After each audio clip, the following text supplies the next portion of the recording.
indo para o tema principal, você, o Davi falou super bem de você. Você manja muito sobre temas sobre investimentos internacionais. Então, aqui é mais para escutar você aí que manja, eu tentar aprender aqui alguma coisa aí que vier. Então, por favor, Não, beleza. é tudo contigo aí, ó. Eu só vou ser a audiência aqui e fazer minhas perguntas, meus pitacos durante sua apresentação, hein? Não, beleza, Fernando. Eu Hum, te agradeço da gente estar batendo papo. Até me apresentar primeiro, né? sim, Que eu, na verdade, meu nome é Guilherme Cecim. Eu, de formação, na verdade, assim, 30 segundos, eu sou médico de formação e, na verdade, foi mais por uma necessidade pessoal que eu comecei a estudar investimentos e a coisa tomou uma proporção bem grande. E eu fiz o MBA de Investimentos em Private Banking do IBMEC e eu, na verdade, eu sou especialista de gestão de investimentos pela Universidade de Genebra. entendi. Você fez Que esse foi, MBA da IBMEC na primeira turma? fiz Então na a gente é primeira turma. colega. Ah, que Vocês massa, sabem. cara. É que o Ah, negócio é online, a gente nem sabe quem tá na turma. assim, é Mas acabou verdade. indo. Cara, inclusive até dizer, cara, a melhor, tu também deve ter recebido o material do segundo ano, porque De mudou graça. a De grade graça, curricular. tipo, ele deu. Recebi. Vi E, cara, algumas. vou te dizer, preferi bem mais o da primeira turma. Cara, tinha coisas bem legais que eles cortaram, como, Ah, por não exemplo, a parte sabia de disso. derivativo. A parte de derivativos eles enxugaram muito. Entendi. A parte de imóveis, a parte de imóveis também foi Entendi. super condensada. Fica o Então, feedback aí pros caras do IBMEC, então, da Infomoney aí. não, é que eu acho, a impressão que me deu é que foi, na verdade, o que me fez querer fazer o MBA naquela época, porque Uhum. eu não fiz o MBA pensando em virar assessor. Na Ah, verdade, eu virei assessor eu recebi convite para ser assessor quando eu estava fazendo o entendi. MBA. Foi porque realmente era um conteúdo mais amplo e eu fazia sentido como investidor. Uhum. Aí lá tinha as aulas em relação à parte de assessoria. Agora é bem mais focado para assessoria. Sim, verdade. E, na verdade, eu acho que, assim, para falar sobre investimento internacional, acho que o melhor jeito de começar a contar é contar um pouquinho de uma história que é real, que é a minha. Uhum. Que é o seguinte, quando é que foi que eu me toquei completamente que tu tem que olhar para fora? Provavelmente quando todo mundo fez o mesmo movimento que eu fiz. Novembro de 2019, recém-passada a reforma da Previdência. Se tu não vai investir em Brasil naquele momento, tu não investe nunca mais. Uhum. Se não vai botar tuas fichas aqui, esquece. Sim. Todo mundo carrega a mão em Brasil. Sim. Soca Brasil, diminui posição dolarizada. Agora o Brasil vai. É o Cristo E subindo aí de vem novo, o decolando. coronavírus e tá na nossa cara do jeito que... É o Cristo subindo e aquela cena assim. Sim. Põe. E tu tomando aquela... É que nem assim, tu entrar numa onda de 10 metros na crista dela, assim, ó. Vum, Uhum. e tomar a vaca. Verdade. Foi o que aconteceu com a minha carteira pessoal. Assim. Foi Entendi. bem ruim e, na verdade, foi um momento que, inclusive, eu fiz uma das... Eu vou dizer que eu não sei o quanto foi loucura e o quanto foi coragem, mas eu olhei para minha carteira e eu disse, sinceramente, eu vou ter que zerar metade dela e eu vou ter que começar isso aqui rabiscar do zero. E se eu ficar nisso, não vai dar certo. Entendi. E uma das coisas que eu fiz foi exatamente olhar para o que vai acontecer nesse momento do coronavírus. E eu acho que nesse ponto até ser médico me ajudou. Uhum. Porque como tudo ia ficar fechado, a impressão que dava era quem é pequeno vai quebrar, quem é fraco vai ficar mais fraco, quem é forte vai ficar mais forte. Sim. E foi aí que eu migrei a minha carteira muito para fora do Brasil, a primeira vez. Tá. E, na verdade, foi aí onde eu fui procurar mais base e foi onde eu fiz a minha pós de Genebra. Legal. Que eu vou te dizer que abre muito a cabeça. Boa. Porque alguns motivos que eu acho importante a gente investir fora do Brasil. A primeira delas, disparado, é a diversificação geográfica, que até as pessoas podem dizer, não, Mas se tu for olhar lá na ponta da faca, o S&P 500 não é tão descorrelacionado com o Brasil e tal. Só que, na verdade, aí a gente entra... Qual é o significado de risco? Risco não é volatilidade. Sim. Porque oscilar, o mercado oscila. É aquela história que eu gosto de dizer para os meus clientes. Eu digo assim, ninguém é alguém na vida se tu não é acima da média. Qual é o desvio da média? Então, para tu ser acima da média, tu tem que ter volatilidade na tua carteira. Não adianta. Ou tu fica na renda fixa. O problema é evento de calo. E aí eu gosto de dizer que, assim, nisso o Brasil é mestre, né? A gente tem um evento esquisito quase por ano. 2017 teve Joesley, 2018 teve greve dos caminhoneiros. Eu brinco que 2019 o evento de caldo foi o Brasil parecer que ia dar certo, né? Porque não é comum isso acontecer. E aí veio o coronavírus e dá na nossa cara. Sim. E no Brasil tem duas frases que eu já escutei muito de gestores, que eu já escutei pelo menos umas 2 vezes no Stock Picker, assim, que é: o Brasil não é para amador, e que no Brasil até o passado é incerto. Sim. Então, com certeza, tu tirar o risco Brasil da tua carteira, ou pelo menos diluir ele um pouco, faz muito sentido. Tu não vai pegar e daqui a pouco tá investido num índice que da noite pro dia alguém chega e diz: agora nós vamos trocar toda a diretoria de uma empresa e agora nós vamos começar a controlar o preço de uma commodity e é isso aí. Sim. E de Bolsonaro para Petrobras. Ou simplesmente tu tá sentado, operando em casa, e chega um juiz e diz: realmente, a gente tá julgando uma pessoa há 6 anos e tá tudo errado. Isso aqui não vale. Tipo, isso aí é uma coisa dantesca. Bom, para o investidor estrangeiro, isso é um aborto da natureza, né? Assim, a vontade que o cara tem é de sair correndo, né? Então, isso é um dos pontos. O segundo ponto que eu acho que, inclusive, é uma coisa que eu converso bastante com o Davi, e eu gosto de falar muito, é outro tópico que eu adoro, é sobre vieses cognitivos. Legal. Eu acho que todo mundo tinha que estudar isso. Eu vou dizer, a cadeira que eu mais gostei da minha pós de Genebra não foi a cadeira de alocação de capital, por mais que é o que eu mais gosto de fazer. É a cadeira de vieses cognitivos. Porque foi uma professora de neurociência lá da Universidade de Genebra que nos deu. Então, ela misturava conceitos de biologia e de medicina com a parte de psicologia de mercado. Top. Depois a gente marca um outro dia só para falar dos vieses e as cagadas que o nosso cérebro acaba indo. E daí a gente fala das armadilhas, mas para um próximo encontro, senão vai ficar muito grande. Mas não, beleza, show. Não, com certeza. Esse dá bastante assunto. Sim. Tanto que eu quero, eu pretendo, eu estou com plano de começar a publicar alguns conteúdos, até começar, de repente, escrevendo pela Investing ali. E um dos primeiros que eu vou querer escrever é sobre qual é o maior inimigo do investidor. E o maior inimigo do investidor é viés cognitivo. É a gente mesmo.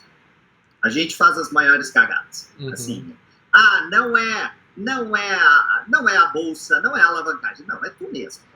É o excesso de confiança que você teve em 2019 e foi lá e levou na cabeça e não diversificou. Exatamente. E tem um viés que é o viés campeão do Brasil, que é o home bias. Boa. Que é ter mais de 99% do patrimônio brasileiro está em ativos brasileiros. Verdade.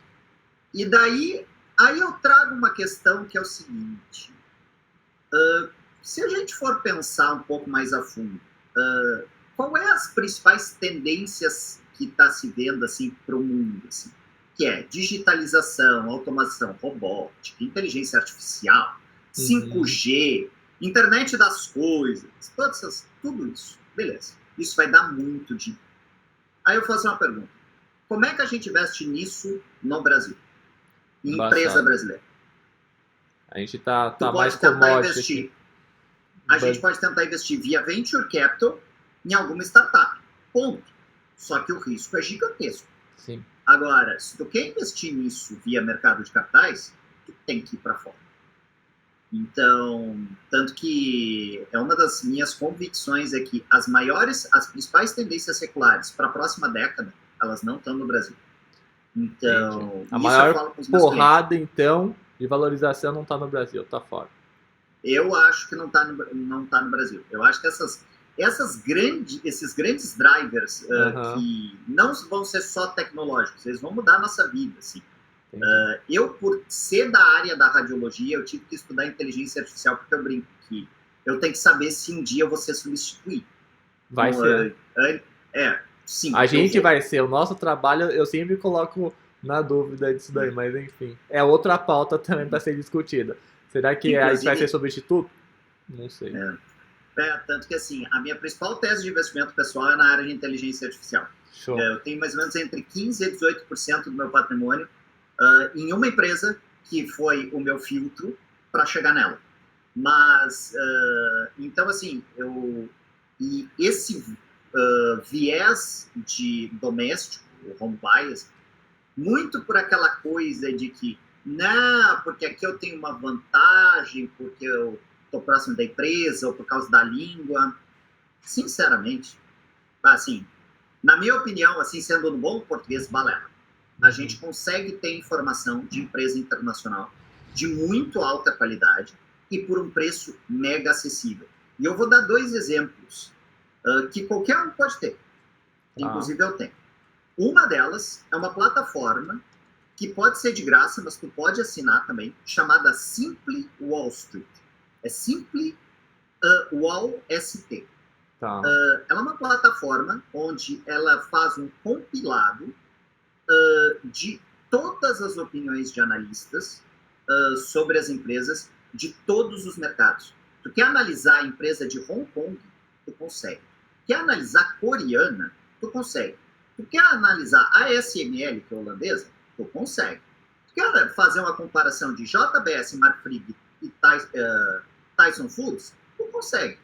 Entendi. E de uma forma super prática. E com análise em Snowflake, daí eles dividem em indicadores de valor, se está descontado ou não, de crescimento, análise retrospectiva do desempenho da empresa, potencial de dividendos e saúde financeira. Tá. E além disso, tu tem algumas informações que são compiladas que são muito legais de tu ver, como por exemplo, tu consegue ver se a composição da base acionária, então ver quanto que é institucional, quanto que é pessoa física, quanto que é governo. Tu consegue ver até movimento de insiders. Legal. Então, tu vê se está tendo mais ou menos compra-venda.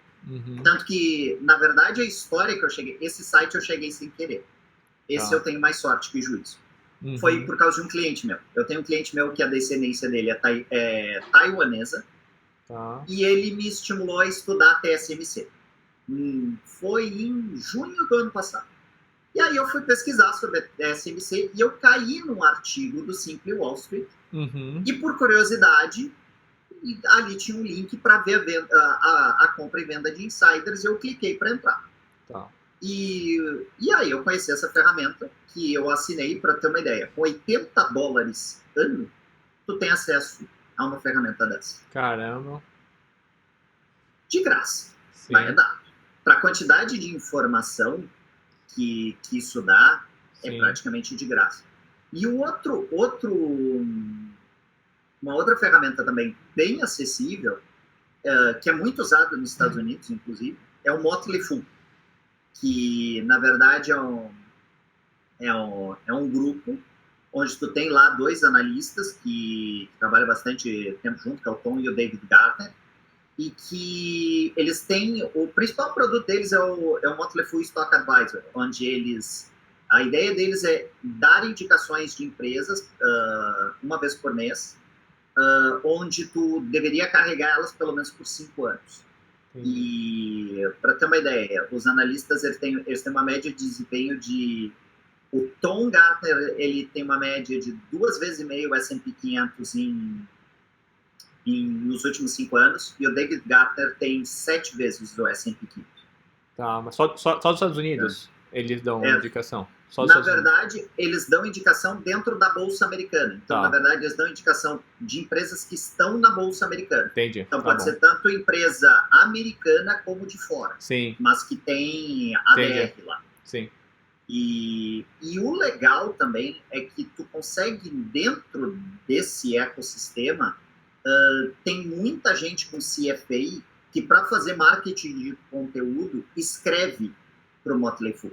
Entendi. Então, além de tu conseguir acessar esse relatório, tu acessa, por exemplo, pegar o exemplo, NVIDIA. Quando tu clica no ticker da NVIDIA, ele aparece ali se está sendo recomendado ou não pelo sistema, quantas pessoas estão seguindo a empresa dentro que assinam o Motley Fool, e tem uma lista mostrando notícias sobre a empresa ou algum editorial que esses caras com esse CFA escrevem.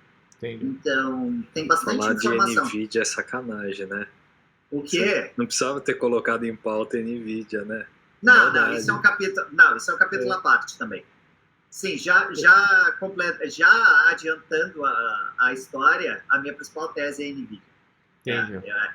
É a empresa que eu tenho meu maior capital. Você só investe em ações lá fora, é isso? Na verdade, o que eu faço? Eu invisto tanto via fundos como também em ações. Inclusive, isso é uma coisa que eu acho legal de trazer para conversar sobre investimento internacional, é aquela velha briga de BDR ou investimento direto. Isso, você faz o quê? Isso, eu, pelo volume que eu opero, eu não tenho dinheiro para montar uma offshore fora, eu compro BDR. E o motivo que eu faço isso é porque eu já fiz os cálculos. Inclusive, eu fiz um exercício hoje para trazer para a gente conversar, que é o seguinte. Eu fui calcular quanto é que é o spread que a gente paga no BDR, comparado ao spread que a gente fosse fazer a remessa de dólar para fora. Eu estava dando uma olhada, Fernando, assim, ó. Vou até pegar os dados aqui, tá, só para ter a colinha aqui. Se tu fosse mandar uma remessa para fora, o que a gente tem de mais barato para fazer remessa é a remessa online, que daria 1,68%, tanto para tu levar, como para tu buscar teu dinheiro. A Avenue, que tem muita propaganda, sim, é a mais cara de todas. Se tu quer mandar no mesmo dia, é 2,25 mais IOF. Nossa. E se tu quer mandar com um dia, D mais um, é 1,8 mais IOF. Caramba. Então, assim, não é tão barato assim. Sim. E tem a opção mais barata, por incrível que pareça, mas aí tu tem que ter um propósito de ter uma conta no exterior, é via BB Américas. BB América não cobra taxa de remessa. Nossa. Ele só cobra IOF. Ele só cobra 0,38. Mas tu tem que manter $10 mil na conta, senão tu paga a taxa de manutenção de conta de $18 ao mês. Entendi. Então, assim, para quem quer unir o útil ao agradável, sei lá, tem filho fora, ou tem qualquer necessidade no exterior, o melhor jeito de ir é via uma conta no BB Américas. Entendi. Sem contar que outra coisa que também não se discute sobre a Avenue, e eu posso estar entrando num ponto polêmico, mas eu acho que tem que ser dito, é que, não, porque a Avenue... Não, só um pouquinho. A Avenue tem corretagem. E se tu vai olhar o volume que tu paga em dólares, dá mais caro que a corretagem cheia antiga da XP, que era R$18,90. Entendi. E a gente sabe muito bem que tu tem Charles Schwab, tu tem Interactive Brokers, tudo zerando corretagem. Verdade. Então... Se bem que eu acho que a Avenue zerou a corretagem. Tem dois planos. Tem um que é zero corretagem recente, que não tem acesso a relatório, e um que paga a corretagem que tem acesso a relatório. Mas eu lembro que ele sempre tinha. Só que agora parece que eles lançaram esses dois planos separados. Entendi. Mas essa parte de remessa e tudo mais, continua, eu acho. Continua. Né? Então, na verdade, assim, eu não sabia dessa parte da corretagem zero. A última vez que eu até conferi, hoje eu não achei nada sobre isso no site da Avenue, mas... Isso eu não teno conta lá, isso é que eu escuto falar, assim, sabe? Pode até ser algum projeto novo que eles não... Ou eu não vi.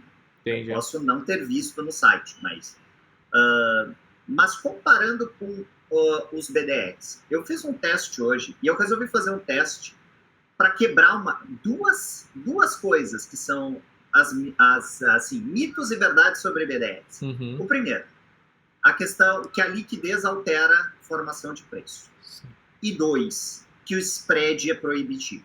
Eu fiz um teste. Eu tenho 2 BDRs que eu tenho uma posição um pouco mais pesada. Tá. E ambos são do setor de semicondutores. Uma NVIDIA todo mundo conhece. O pessoal conhece mais por jogos, eu tô por causa de inteligência artificial, mas todo mundo conhece. O outro BDR, e o Davi está aqui para tirar sarro de mim por causa dele, se chama Skyworks Solution. É uma empresa de semicondutores, mais ou menos do mercado intermediário de semicondutores. Vai explodir. E que é um fornecedor de material para a Apple, só que ela é... Só um pouquinho. Ah, tá. Desculpa. Vai lá, pai. Pode ir lá atender. Não, eu fico trocando era ideia com o Davi aqui. Desculpe. Não. Quem mandou ser pai? Vai lá. Desculpe. Normal. Não, tranquilo, eu precisava do celular para chamar o Uber da minha funcionária. Sem problema. Mas assim, essa empresa, o Davi, eu disse que o Davi vai tirar sarro de mim, porque toda vez que movimenta o BDR dela na bolsa, ele me pergunta se sou eu movimentando o book. Caraca, mas tão pouco negócio que tem. Não tem, é um ativo que não tem. É uma boca de jacaré, não é uma boca de jacaré. Eu já tive BDR, tive do Facebook, já tive da Tesla. Enfim, o preço era gritante, assim, era muito diferença do comprador e do vendedor, assim. Só que era naquela época que era só para qualificado, não tinha tanta. Não sei como tá hoje. Tem liquidez monstra. Agora eu não sei como que é hoje. Você não tem gap no gráfico. Ah, não, tem. É coisa de 1 centavo. Porque na minha coisa, às vezes, era coisa de reais. Tinha até diferença de 5, 10 reais. O negócio é absurdo. Mas tu sabe que aí, qual foi o intuito de fazer esse exercício? Porque NVIDIA tem formação de mercado própria. Tá. Tem gente operando. Skyworks é meia dúzia de doido que estuda isso. Ou seja, sou eu e mais 5 no Brasil, talvez, que compramos isso. Sim. Então, a minha ideia foi, hoje eu sentei, peguei câmbio a R$5,05, isso foi, acho que no início da tarde, e eu fiz uma simulação. Eu disse, tá bom, eu vou ajustar a proporção do BDR para o câmbio e eu quero ver quanto é que é o spread. Perfeito. Quanto é que eu pago o spread no book. Perfeito. E fiz um teste. E fiz um teste, inclusive, comprando. Eu usei simulador, eu fiz o teste comprando, para ver se eu conseguiria comprar. Qual foi o dado interessante que eu cheguei? A primeira coisa, pegar o BDR líquido, que é NVIDIA. O spread bancário que eu paguei foi de 0,11% na minha operação. Tá. Ou seja, um spread bem pequeno. Sim. Depois eu olhei mais durante o dia e o spread médio ele deu mais ou menos 0,15. Então, às vezes, vai até 0,20, mas a média é 0,15. Aí eu fui para Skyworks Solution, onde eu realmente esperava pagar um spread maior. Sim. E fiz o teste. Resultado, eu consegui um spread de 0,10. Nossa. Na minha operação. E a média, esse esticou um pouco mais o spread, esse realmente deu uma esticada. Eu conseguiria até spread menor, mas eu cheguei a um spread de 0,28 em teste. Então, assim, na média dá um 0,17. Tá bom. Mas isso, um BDR que praticamente só eu operaria. Sim. E uma das coisas que eu acho legal, até sendo um conteúdo que mais gente vai ver, eu acho que uma das coisas mais legais, e foi um dos conhecimentos mais interessantes que eu tive, foi num call com a IP, que opera a BDR há muito tempo. Sim. Que eles deixam claro que, na verdade, óbvio, o book é esvaziado, mas, na verdade, a liquidez do BDR ela é equivalente à liquidez do ativo de origem. Porque, na verdade, tu faz um negócio com o market maker, tu avisa, quero um recibo de, sei lá, de Facebook. O cara vai lá, simplesmente compra Facebook para ti, emite o BDR e te entrega. Então, tanto que a própria IP diz que eles nunca tiveram nenhum problema para fazer ordem. Eles vão lá e eles dizem, queremos comprar tanto de Facebook. Tanto que, se tu olhar o fundo deles, o IPG, as duas maiores posições do fundo é Facebook e Google em BDRs. Entendi. Maior que a posição de ações deles, de estoques brasileiros. Então, isso quebra um pouco aquele mito de que não dá para comprar BDR porque depois tu não vai conseguir vender. Não, não consegue. Sim. E mesmo sem ter spreads muito grosseiros. Isso foi o que me fez tomar a decisão de que o meu capital atualmente eu tenho em BDRs. Entendi. Aí vem uma outra discussão e daí a gente também faz uma mescla entre investimento internacional e viés cognitivo, que é o seguinte, alguém poderia me dizer, mas daí tu não é o dono da ação. Tudo bem, tu tá com o recibo, mas essa ação tá custodiada por um banco. Sim. Se eu abrir uma conta na Avenue, eu posso pedir para transferir ela para Avenue. Isso é possível. Eu posso chegar para o banco e dizer, ok, eu vou querer a custódia disso numa corretora dos Estados Unidos, e eu peço. Mas o principal, que é o que eu questiono as pessoas, tá bom, tu tem medo de comprar um DDR por risco de jurisdição? Tu vai dizer, não, porque daí eu tenho risco Brasil. Boa. Tá, então por que tu compra título público brasileiro? Por que tu tá investido em ações brasileiras? Porque tu tem o mesmo risco de jurisdição.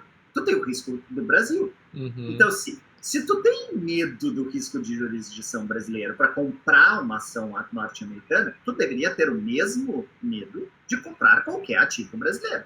Então, tu deveria estar zerado em Brasil. O que a gente sabe que não acontece. As pessoas não estão zeradas em Brasil. A grande maioria está investido em ativos daqui, seja via fundo de investimento, fundo multimercado, os veículos que as pessoas estão. Então, isso é uma das coisas interessantes de tu analisar viéses cognitivos, até para trabalhar com teus clientes. Inclusive, Fernando, uma das coisas que eu acho muito interessante e que me ajudou muito como assessor depois de ter estudado viéses cognitivos é tu identificar no teu cliente. Porque às vezes tu nota que, às vezes até para tu prospectar, tu tá dando uma estratégia e tu vê que é por viés cognitivo que o cara não te acompanha. Sim. E o cara bate ali e não adianta. Não adianta tu ficar batendo na mesma tecla porque tu vai ter que trabalhar. Entendi. Mas esse do risco país, eu entendo. Falou, ele tem muita coisa aqui no Brasil, mas vamos dizer que tá um risco aqui do Brasil, se ele tiver títulos públicos, tiver fundo multimercado, fundo de ação e BDR. Tá o risco país. Seria bacana ter uma partezinha, se é possível, claro, nem todo mundo quer ter a treta lá, mas está diluindo o risco se ele tem uma offshore, se ele tem uma empresa lá fora, até mesmo, claro, que se a pessoa não tem estrutura para ter uma offshore, na pessoa física lá de fora, ele tem essa diversificação local. Claro que, dependendo do valor, o cara pode pagar um imposto enorme lá nos Estados Unidos. Mas, enfim, de sucessão. Mas eu acho que está diminuindo o risco se está fora do país, né? Não, isso sim. Mas aí tu pode fazer uma coisa, que foi até uma coisa que eu sugeri um dia conversando no Discord com o Davi, que é o seguinte, tá bom, se tu, por um acaso, tem esse medo, faz o seguinte, compra a opção mais barata que a BDR, mantém uma conta na Avenue fora. Ou uma conta numa corretora mais barata. Se tu achar que a coisa começar a encrespar aqui, pede a custódia, liquida teu BDR e acabou. Pode ser. Pode ser também. Tu vai pagar mais barato. Pode ser uma Então, é uma opção também. Então, não necessariamente tu precisa fazer a remessa de dólar. Tu pode comprar por aqui, e aí se tu achar que realmente, olha, tá perigando, tá ficando esquisito, eu não sei se daqui a pouco, vão fechar o Congresso, vão levar o cabo lá no STF para fechar, bom, daí a gente muda de conversa. Aí realmente vamos migrar para fora, né? Entendi. E a questão dos dividendos? Como que rola aí? É a mesma coisa? A questão de dividendo. Para BDR, não. Para BDR, tu tem mais uma taxação de 5% em cima dos BDR, do dividendo de BDR. Entendi. Outra coisa que também é importante, todo mundo que vai investir fora, é saber do enrosco que é a sucessão. E a tributação, não só a sucessão, mas a tributação das paradas que ele faz lá também, né? A tributação já é um problema. Ainda mais se tu vai fazer uma operação que ela não é grande para ser uma offshore, mas ela não é pequena para tu não relatar para o Banco Central. Porque quando tu manda dólar para fora, dependendo do volume, agora eu vou ficar devendo para vocês fora. Isso eu me lembro que Isso até me lembro que no MBA, eu me lembro que o até DCBE lá, ó, a declaração de bens no Isso. exterior, antes era $100.000, tinha que declarar tal. eu Agora acho subiu que- para 1 acho que milhão. baixou. Não, subiu para 1 pra 1 milhão. milhão. Para 1 milhão. Subiu para 1 milhão. Subiu para 1 milhão. Mas a questão das operações, eu sei que às vezes tem um teto de $35.000, não sei se é $35.000, como eu não É manjo disso. 35. É Mas- 35 Mas, mil lá. mas só sei que é que nem aqui o imposto de renda para renda variável. Tem muitos detalhezinhos que depois tem que colocar na declaração. Mano, eu quero muita praticidade, eu nem sei direito disso, mas eu sei que é uma tretinha, não é Eu tão acho que a simples. chatice é muito maior. Isso é o que o Guilherme está falando. Se você não tem uma posição exageradamente grande, eu também não consigo ver necessidade de jogar para fora. Se você tem opção aqui dentro. É mais prático, né? E eu acho Muito que mais prático, cara. E a outra... também acho. E a outra coisa é exatamente isso, é que tu vai precisar de uma estrutura contábil que daqui a pouco tu põe também na ponta do lápis, começa a ficar cara. Sim. Ou tu começa a correr um risco contábil. Sim. E, sinceramente, assim, não precisa. Já basta todos os riscos de investir. Exato. Então assim, realmente... Não, já fiz. Aproveitando o gancho, eu acho que não tem uma regra exata. Eu acho que você tem que se adequar à tua realidade. Exato. Então, eu não jogo nem no time do BDR e nem no time 100% lá fora. Eu acho que mesclar é justo, eu acho que ponderar é justo também. Então, depende muito da pessoa, né? Tipo, eu que prezo muito pela praticidade e ainda não tenho o patrimônio gigantesco para ter uma offshore, porque quando você tem uma offshore é muito mais simples a questão do imposto, da sucessão, enfim, é mais tranquilo. Mas no meu caso, que ainda não estou nesse nível, por exemplo, mano, a minha parte no exterior tá tudo aqui na corretora na XP e eu ainda nem gosto de selecionar que nem vocês aí, que gostam de fazer o stock picking, eu delego tudo pros gestores renomados lá, seja pro Rei Dalio, seja pro Morgan lá, o Global Opportunities. Pô, o China lá, e mano, delego e no meu imposto de renda é tão simples, chega o informe do Ctrl+C, Ctrl+V, supimpa, não tem muito... Até para falar de fundos, que eu também tenho na minha carteira, eu gosto muito, inclusive até dar um feedback para quem está escutando, que é o seguinte, a XP tem fundos sensacionais. E fundos que nem se a pessoa tem dinheiro lá fora consegue ter acesso. Que nem o do Rei Dalio lá. O cara não consegue. Se o cara tem conta lá na XP Investments, que é a partir de $500 mil, 500 mil, não tem acesso ao fundo que tem aqui na pessoa, no investidor normal. Claro que precisa ser qualificado, alguns é até para profissional, mas pô, tem coisa que o cara gigantesco que tem conta offshore, às vezes aplica no fundo Rei Dalio aqui no Brasil, porque ele não consegue acessar lá fora. Mas enfim. E uma das coisas que... Outra ferramenta até para compartilhar com vocês, é um site chamado Citywire Selection. Ele é, na verdade, um buscador de fundos de investimento internacional. Então, tu pode colocar por região geográfica, temática, investimento temático, tu pode parametrizar bastante coisa.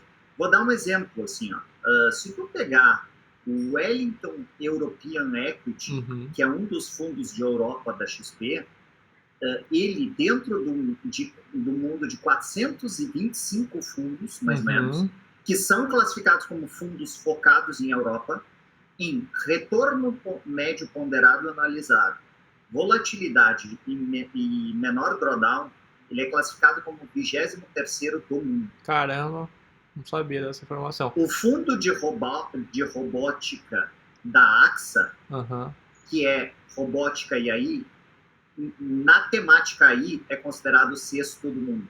Então, assim, tem fundos muito bons. Verdade. Tem muita. Bom, eu sou grande fã do Global Opportunities do Morgan. Eu brinco assim, minha carteira de fundo de investimento internacional para cliente é mais ou menos assim, que nem um time começa com Messi ou Cristiano Ronaldo, começa com Morgan.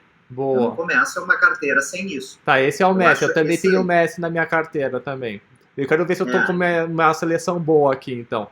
Beleza? Morgan tá checado aqui.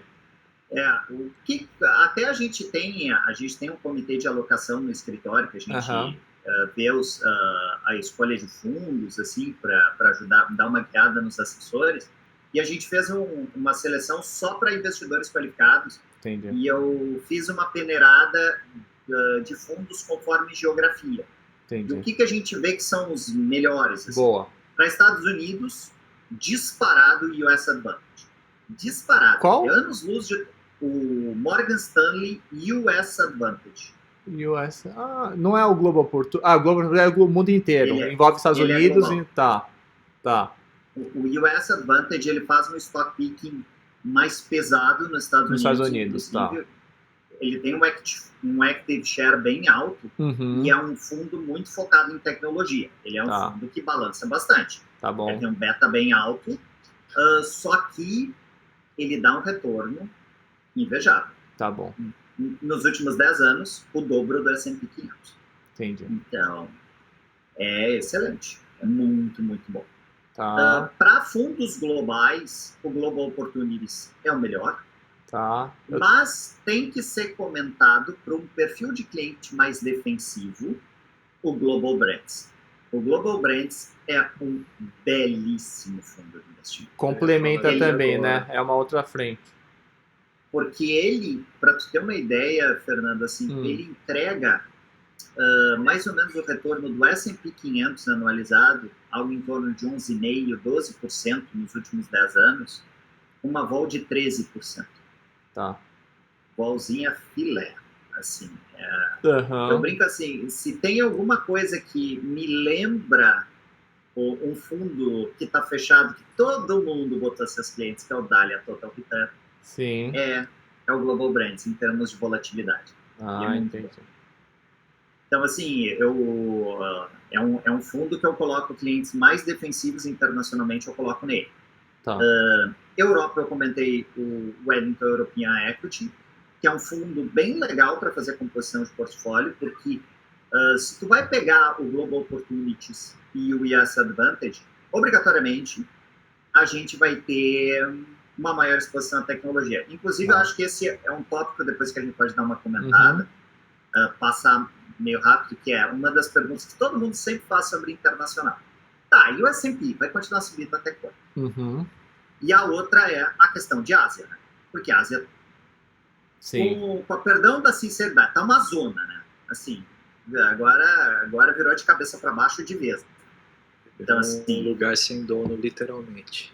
Virou assim, virou terra sem lei. Só falta a gente chegar de pistola e espora. Então, mas o legal do Wellington European Equity é que a composição do fundo ela é muito diferente, porque é um fundo muito focado em industrials e healthcare.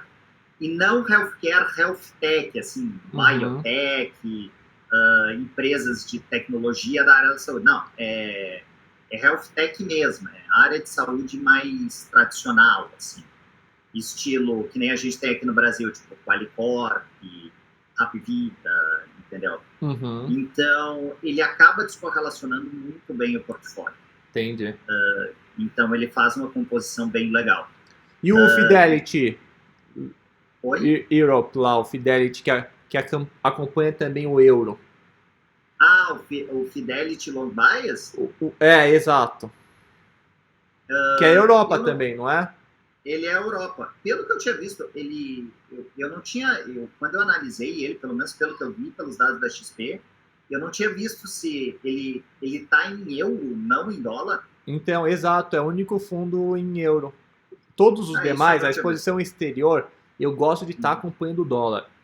Vai estar caindo o dólar. Eu não sei para onde vai o dólar, mas eu quero ter minha exposição lá, depois a gente fala do percentual, mas eu quero ter os meus 20% lá, com o dólar, não só o fundo internacional sem estar em avaliação. Eu gosto de estar com o dólar. Daí tem esse da Europa, o Fidelity está acompanhando o euro. Então, achei legal um pedacinho em euro, não só em dólar. É muito importante você ter o dólar não só o fundo em si, mas você precisa ter ali ele dolarizado. Exato. É de extrema exato. importância para você fazer uma defensiva. Com A certeza. gente conversa muito sobre isso, cara. É meio que obrigatório você ter alguma coisa dolarizada. Tem coisas, alguns fundos, por exemplo, da robótica, eu acho super legal, mas eu não sei se tem em dólar. Tem em dólar? Não. Então, não tem em dólar. Daí eu acabo não colocando na minha carteira, porque a parte internacional eu só quero que esteja com dólar, entendeu? Ou euro. Eu quero estar É vinculado para justo, você não quer internacional? Então tem a dólar. Exato. Mas daí eu perco às vezes eu falo assim, pô, tô deixando esse do robótico que é interessante, porque não tem o dólar. Mas enfim, é uma coisa que eu tenho na minha cabeça de ter esse filtro de não. Exterior, pra mim, tem que estar acompanhando uma moeda forte aí. Como eu tenho uma posição muito grande de exterior, para ter uma ideia, Fernanda, a minha carteira tem 58% dos ativos de alguma forma no exterior. Então, por uma questão que eu não quero que o meu portfólio seja um fundo cambial, Sim. Eu não tenho toda ela Perfeito, polarizada. faz sentido. Então, eu tenho uma parte redeada. Mas para quem vai ficar na casa dos 20% até 25%, eu não recomendaria diferente. Tá. Eu acho que tu tem que ter dólar na carteira. Inclusive, ele, para mim, eu tenho uma coisa que eu e o Davi, a gente conversa muito. Quanto mais agressivo o investidor mais o dólar faz sentido.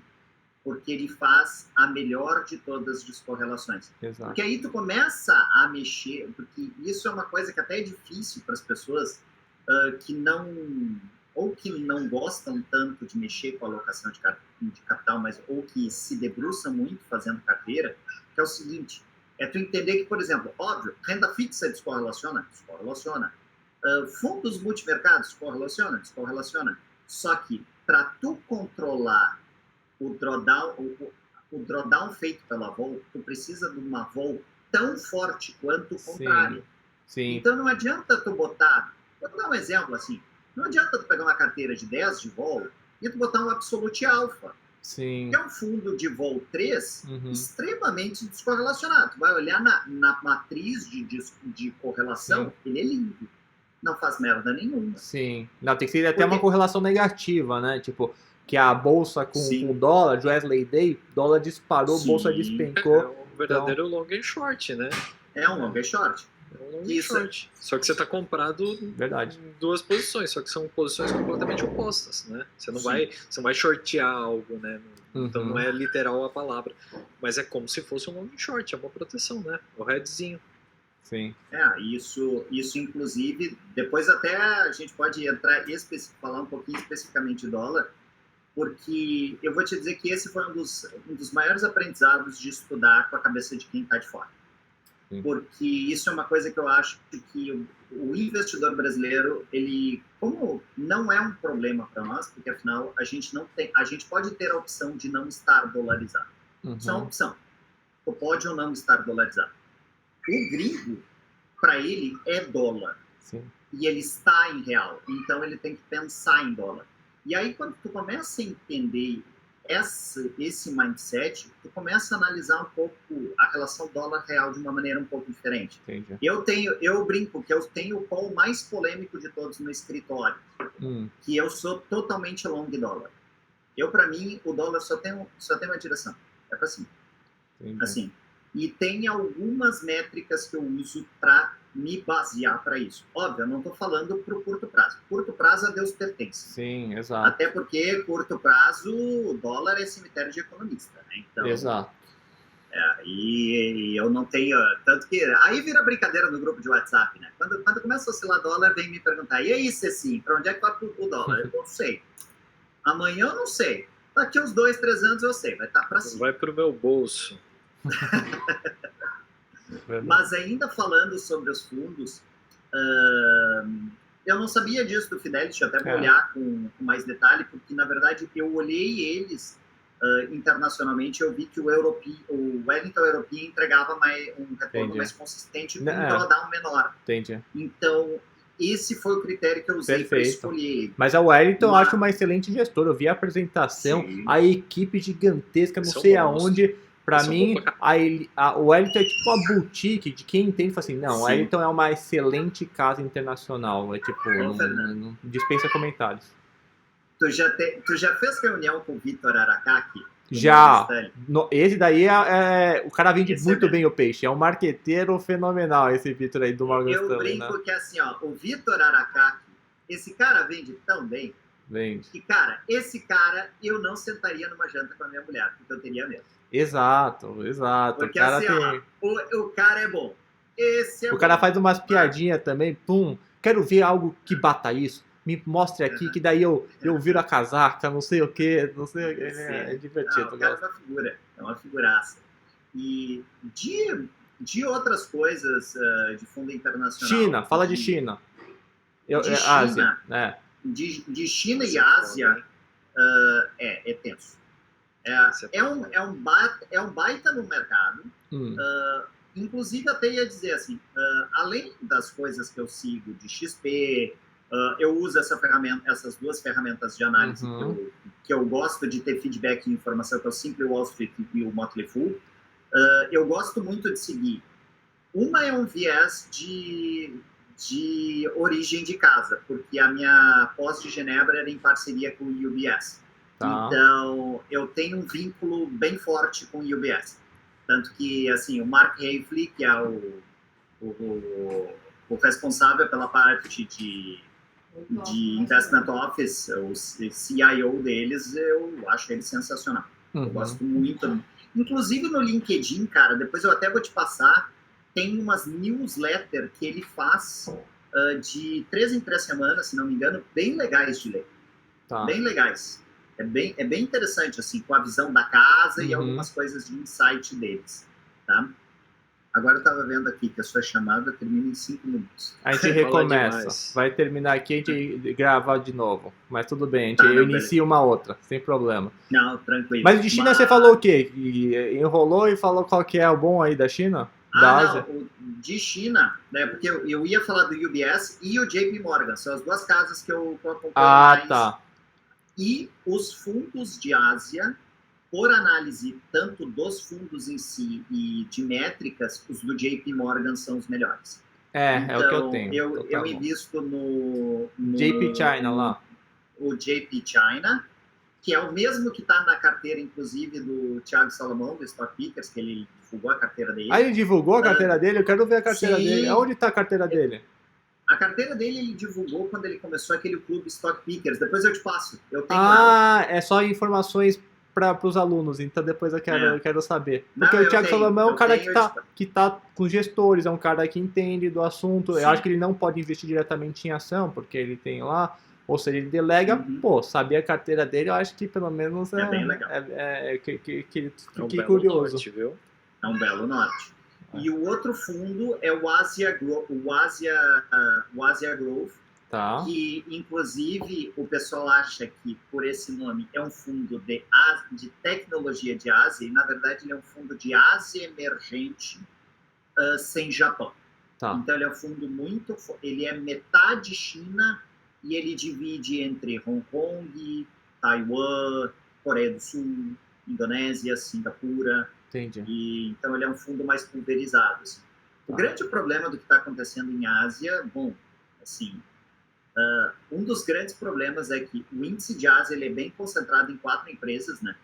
Que é Samsung, Alibaba, Tencent e TSMC. Tá. Alibaba, diga-se de passagem, tá dando um ferro nervoso, né, cara? As treta aí. O governo lá tá fudendo. Tá dureza. Quem tá na BDR aí da corretora tá sofrendo. Tá tomando calor. Tá. Em qualquer lugar, eu acho, né? Então, é o risco que se tem, fora.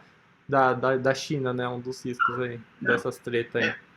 Eu gosto de dizer que os 2 grandes riscos de China, e inclusive como referência de escutar uma pessoa de China, para mim a grande referência é o Roberto Dias.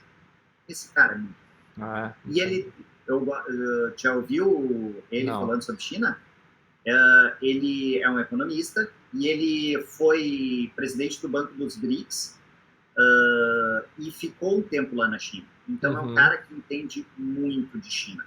Sabe muito de história, de toda a transição do governo comunista para esse capitalismo estatal, que não é como eles chamam, né? Eles chamam que é como é que eles chamam? Que é República Socialista Livre, não é? Não, assim? É República Socialista com características chinesas. É assim que eles se denominam. Então, eles são... que é um capitalismo estatal, basicamente isso. Os dois grandes problemas da China são... O primeiro é um problema de governança, tanto de intervenção estatal como governança corporativa mesmo. Tanto que o próprio Dumas diz que quando tu vai pedir um relatório do RI de uma empresa, lá na China, se tu tá pedindo direto pro cara do RI, ele vai te perguntar, tá, mas tu quer o relatório que eu vou publicar na imprensa, o relatório que eu vou dar pro analista, o relatório que eu vou mandar pro governo, ou o relatório de verdade? Mais ou menos. Então, tu já tem que saber que tu tá te metendo nesse enrosco. Não necessariamente quer dizer que tem corrupção, mas os dados são colocados conforme o freguês quer. Então, tem coisas... Então, para tu analisar a empresa chinesa, tu tem que te debruçar um pouco mais. Não é tão... Na China não existe preto e branco, é tudo tons de cinza. Entendi. Tudo vermelho. E o vermelho. Tem que tomar cuidado. Ó, tá encerrando, eu vou fechar aqui e te mando o link de novo. Foi, voltamos. Fala, professor. A gente tava na China. Na China que é negócio meio tenso lá, né? Tá, beleza. Daí você falou do JP Morgan e do outro, qual que era mesmo? O JP China e o... O JP China e o JP Asia Growth. Asia Growth, beleza. E, na verdade, quando a gente tá falando ali sobre China, que daí tem essa parte de governança, que é uma das coisas complicadas, mas isso é uma coisa meio generalizada e todo mundo que tá dentro de China não é uma coisa que assusta. Tá. Dá essas osciladas no mercado, como deu agora, tanto que teve esse movimento de sell-off que mexeu com o mercado no início da semana, mas isso não é nenhuma surpresa para investidor. O grande problema que todo ano a Bolsa Chinesa tem, e isso tem que se conhecer, isso tem que saber que é do jogo. A Bolsa Chinesa tem anualmente um drawdown de pelo menos uns 15% em algum momento do ano. Nossa. E é muito relacionado ao ciclo curto de crédito que existe na China. Porque o que acontece? O governo chinês ele tem mão de ferro sobre as coisas, né? É um governo intervencionista. Só que existe uma estrutura de crédito meio secundária, como se fosse um mercado negro de crédito, que eles chamam Shadow Bank. E que fomenta o crédito de forma meio que irregular. Aí, paralelo. É um paralelo, exatamente. Um negocinho paralelo. É Deep Web. É Deep Web, mais ou menos isso. Sim. Mas o que acontece? Enquanto isso está estimulando de forma saudável, o governo chinês deixa. Quando o governo chinês acha que está começando a passar da conta, ele vai lá e desce lenha. Só que daí quando desce lenha, é tipo de cortar o crédito da noite pro dia. Sim. Então, e isso até é uma das coisas que o livro do Howard Marks, que inclusive eu recomendo para todo mundo ler, qualquer investidor, eu recomendo ler os dois, que é o The Most Important Thing e o Mastering the Market Cycle. Inclusive, uma das minhas maiores, das operações que mais me deu lucro como investidor, quem me salvou foi o Howard Marks. Então... mas agora falando nesse cara aí, ele tem o fundo, Oaktree de renda fixa. E aí, o que você acha desse fundo? Qual a sua visão? Renda fixa, você acha que não tem que ser investido nos fundos internacionais? Qual a sua opinião? Cara, minha opinião de renda fixa fora é que realmente, assim, é um spread muito pequeno. Eu acho que realmente, assim, a nossa discussão quando a gente estava vendo carteira para investidor qualificado, para investidor internacional, a gente chegou à conclusão que, cara, melhor dar na mão da nossa mesa de renda fixa e olhar o que a gente tem no Brasil. Pô, o cara te salva... Você lê o livro do cara e não põe nem um centavo no fundo do cara. Fazer o quê? Pagou caro no livro, já fez Não, mas tá bom, então. É que, na verdade, o fundo que dá dinheiro dele não tem na XP, que é o fundo de distressed.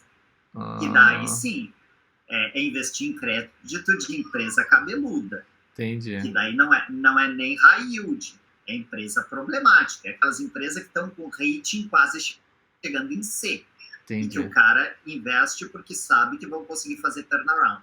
É mais ou menos assim, o fundo de distress dele é o sonho de consumo de todo investidor de varejo que tem aquele tesão por investir em empresa que tá mal estilo Cogna, estilo IRB, estilo Cielo, que assim, eu vou pegar, vou recuperar e vou dar uma porrada. Sim. Aquela surfada de 1000%, né? Que todo mundo acha que vai conseguir. Que infelizmente... Mas é um fundo de renda fixa? É isso? É um fundo de renda fixa. Empresta dinheiro para essas empresas meio quebradas aí, altos juros e vamos ver o que dá. Só torce para não quebrar. É mais ou menos assim. O Howard Marks, ele tem uma filosofia ele fala muito da questão do pêndulo, né? Em relação à parte emocional dos investidores, né? Que aquela história de tu chegar no meio, no centro do mercado, não existe. Geralmente a gente está oscilando, sempre para um lado ou para o outro. A questão é tu tentar entender aonde no ciclo de mercado tu tá para tu operar. E ele tem uma filosofia que ele diz: quando tu entra numa arena para leilão, é muito mais fácil tu fazer negócio quando tá só tu. É tipo assim, é que nem a gente entrar pra gente querer negociar alguma coisa, eu e tu, Fernando. É muito mais fácil a gente chegar em algo que seja vantajoso ou para os dois ou para um de nós. Sim. Até chegar um ponto que eu diga, não, eu não quero ir. Agora, quando tu tem muita gente negociando algo, a tendência é que tu vai pagar caro. O maior exemplo que nós temos é Bitcoin agora. É cripto. Só ver o que aconteceu com cripto, né? Eu brinco, né? Depois que eu vi até propaganda do mercado Bitcoin no altas horas, aí tu começa a pensar que tá na hora de tu rever tua posição em cripto, assim. Entendi. Então, é a mesma coisa. Essa é a filosofia do Howard Marks. Ele tenta pegar empresas onde, em momentos que ele vê que o ciclo de crédito tá ruim, mas ele vê que fornecendo crédito, essa empresa sai do buraco. Entendi. Então, e é uma empresa onde as pessoas não vão botar fé e ele diz, não, isso aqui dá para salvar. Só que investimento de altíssimo risco. Isso aí é fundo isso não é fundo para criança, né? Entendi. Então, mas os fundos, em geral, a Oaktree, os fundos que tem na XP são fundos high yield. Que é um pouquinho diferente da Pimco, né? A Pimco são fundos de investment grade. Assim, se fosse pegar os fundos de renda fixa no exterior, eu particularmente não recomendo para os meus clientes. Não vejo, por enquanto, sentido agora. Mas para quem quer, assim, quem quer algo mais investment grade e para Pimco e high yield, aí tu tem o fundo da Claritas, tu tem o Oaktree, tu tem o próprio fundo da AXA de high yield, que eles não têm tido grandes diferenças um do outro, assim, sabe? Assim, apesar que esse é um período meio chato de avaliar, porque todo mundo caiu, né? Na época do Covid. Sim. O que acabou se recuperando melhor foi o fundo do Howard Marks, mas também porque ele tinha mais risco, né? Entendi. Aí não é só competência do gestor, né? Propensão a risco, né? Então, Howard Marks, você pulou fora. Rei Dalio, você também pula fora? Não gosta do Rei Dalio? Eu tive um ano fundo do Rei Dalio, o All Weather Portfolio. E eu fiz uma revisão da minha carteira esse ano. E, na verdade, eu tenho um comparativo que é meio triste. Que se tu pegar porque assim, eu fiz uma comparação com um instrumento que é relativamente parecido, só que é quantitativo, que é o MapTrend.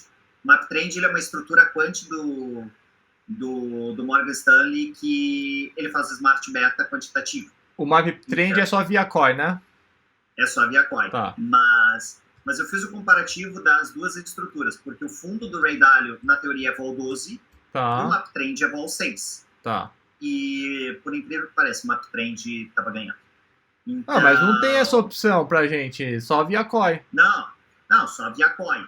Mas, óbvio, mas daí você não gostou. Isso é uma das coisas. Você não gostou que ele perdeu? Daí, o que eu fiz, tá? Na verdade, o fundo que eu mais gosto internacional, assim, multimercado, ele é um fundo que, infelizmente, só tem COI na XP. No BTG ele tem o fundo. que é o MEN AHL Target Risk.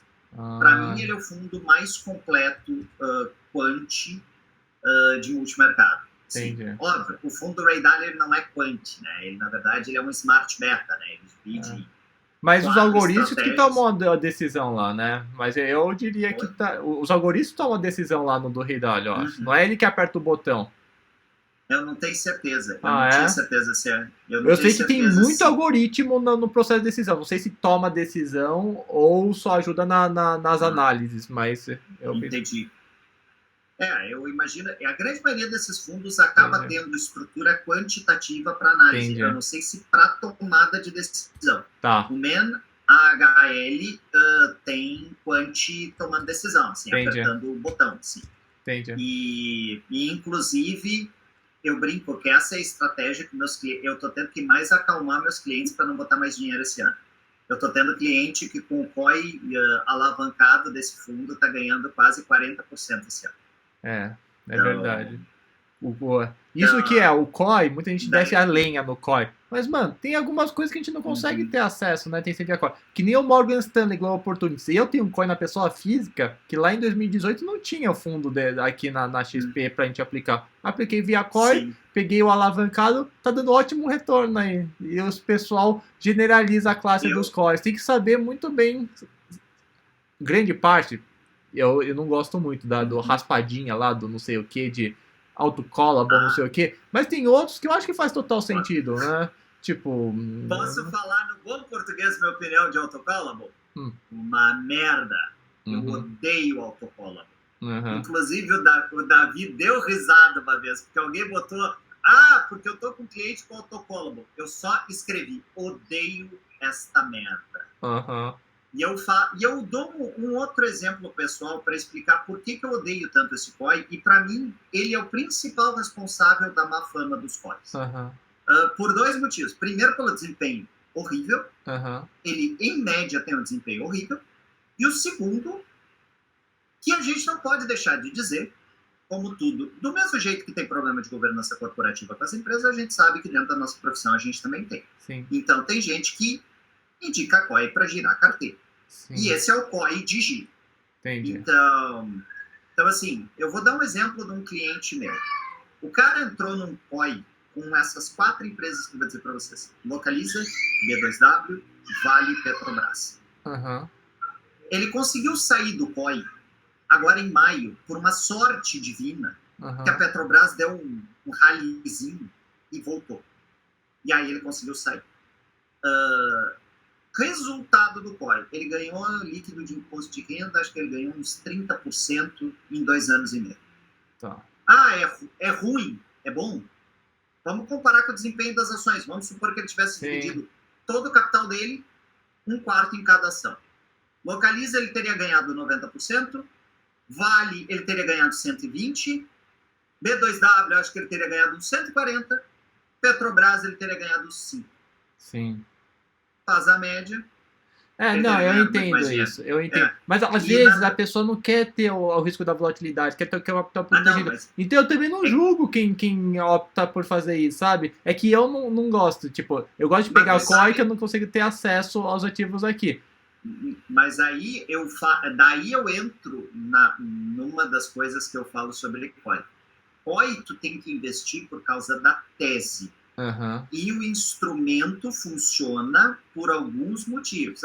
Tu tem um investidor de varejo que não tem acesso a todas essas coisas que a gente falou até agora. COI é excelente. Por exemplo, eu tenho um COI na minha conta, que é o COI de esportes, que é uma das teses que eu adoro. Eu adoro mercado de videogame.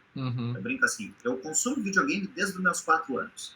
Para ter uma ideia de quanto eu gosto disso, eu tenho uma plataforma chamada Newzoo, que é uma plataforma só para análise financeira de empresas do mercado de videogame. Nossa. Então, assim... Shut up, Fernando. É o dos nerds. Então, assim, os nerds iniciados no tema. Eu sou nerd punk rock. Nerd no bom sentido, que hoje tá sexy ser nerd, é bom ser nerd, né? Então é um mercado que eu gosto muito. E, por exemplo, os meus clientes, muitos, inclusive cliente qualificado, tá nesse COI. Entendi. Porque é uma tese que eu tenho convicção que vai retornar pelo menos 15 a 20% anualizado nos próximos 5 anos. Então, é uma tese que eu me sinto muito confortável, Sim. não tinha o trend esportes antes. Perfeito. Então, para exposição nisso, tem que ser via COI. Beleza, Perfeito. a gente vai entrar. Faz total sentido. O MENA AHL, como é que foi a minha escolha para botar ele na minha carteira dos meus clientes? Eu peguei e fui estudar todos os fundos quantis da XP, peguei os fundos da Giant, peguei o MapTrend, peguei o Sistemática. Isso, o peguei Sistemática, eu Pandora. quero até comentar para você. O Sistemática da Leda Braga. Você não bota fé também? Eu tenho ele na carteira aqui. Cara, é um fundo com uma história bem interessante. Pelo que eu tinha muito atenção. Então, assim, eu gosto de dizer que, assim, eu sou um investidor agnóstico no mundo de fundos de investimento. Tá. Óbvio que eu levo em consideração o gestor, eu conheço, eu gosto muito de conhecer processo, tanto que, por exemplo, eu gosto de dizer que, assim, todo mundo deveria fazer um call com a Vista Capital. Porque, assim, se tem uma coisa que chega mais perto de um hedge fund raiz, na sua definição, é os fundos da Vista. E muita gente mal conhece essa gestora, né? Que tem o fundo multi-estratégia e o hedge, o hedge que está aberto, né? Você tem alocação neles? Você tem o Vista Multi-Estratégia? Eu tenho multi-estratégia na minha carteira. É bem animado ele. Também tenho na minha carteira, eu gosto dele. Ele é punk rock também. Mas eu gosto. E, inclusive, para quem quiser ter a primeira experiência da Vista, tem um episódio do Stock Pickers chamado A Arte e a Ciência do Hedge. E é com o João Landau. É um dos gestores do Vista Multi-Estratégia e do Vista Hedge. Que, na verdade, o Vista Hedge ele é 1/3 da vol do Vista Multi-Estratégia. Então, é mais ou menos a mesma estratégia, só que com menos vol. Então, assim, daí eu fiz esse estudo dos fundos quant e eu cheguei à conclusão, na verdade, que, assim, se a gente fosse pegar o retorno composto anualizado nos últimos 5 anos, o maior retorno era do MEN AHL Target Risk. Como eu tenho uma rotina de botar pelo menos de 5 a 10% em instrumento quantitativo, tanto para minha carteira como para meus clientes, isso é uma alocação estratégica e estrutural, eu não mexo, eu tento pelo menos seguir isso. Essa é uma alocação que eu não tenho nenhum problema em colocar em COI. Porque eu vou ter ela igual. Eu acredito nisso. Eu acredito que tê-la no longo prazo vai me gerar alfa. Então, beleza, eu vou na estrutura que vai me dar mais dinheiro. O fundo naturalmente vai me dar mais dinheiro. Eu tenho a chance de entrar alavancado? Beleza. Então, óbvio, mas de novo, tem todo um racional, não é simplesmente assim, vou botar COI por botar COI. Então, assim, tanto que eu brinco que eu tenho a lista negra dos COIs. Eu sou um cara que adoro COI, mas eu tenho uma lista negra, assim, eu tenho alguns tipos de COI que eu não indico. Autocallable eu não indico, eu acho melhor tu investir em outros. Se tu quer investir em mercado acionário, então entra num bidirecional de S&P 500, se tu é uma pessoa muito arisca a risco. Ou entra no próprio COI de esportes, entra no Global Opportunity alavancado, mas autocallable eu realmente, para mim, parece raspadinha, literalmente, parece telecena, sabe? Então, não é um que eu indico. Outra coisa que eu não gosto de indicar é call spread. Eu não gosto de indicar a COI de call spread, ou seja, com alta limitada. Eu não acho legal. Eu acho que é um período muito longo. Então, assim, se tu vai entrar numa tese boa, cara, porque vai travar. Por que tu vai travar, sabe? Faz sentido. Ainda mais que, assim, daí entrando de novo naquela nossa discussão inicial.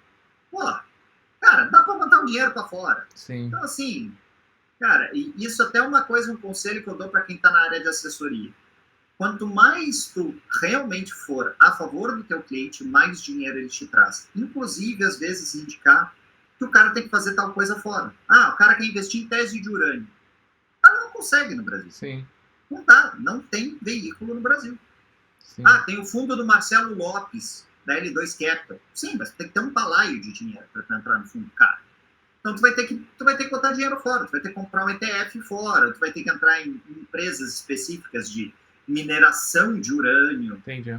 Então, aí óbvio, né? Daí tu começa a correr alguns riscos setoriais que tu tem que estudar muito, mas às vezes tem gente que quer essas coisas mais exóticas e aí tem que ir fora. Deixa eu ver se faltou algum, Davi. Renda fixa é maravilhoso. COI de renda fixa é meu queridinho. Óbvio, claro. Eu tô tão por fora de COI que nem sei se COI de renda fixa, nem pensar. É ótimo COI de renda fixa. E COI de multimercado tem que ser alavancado.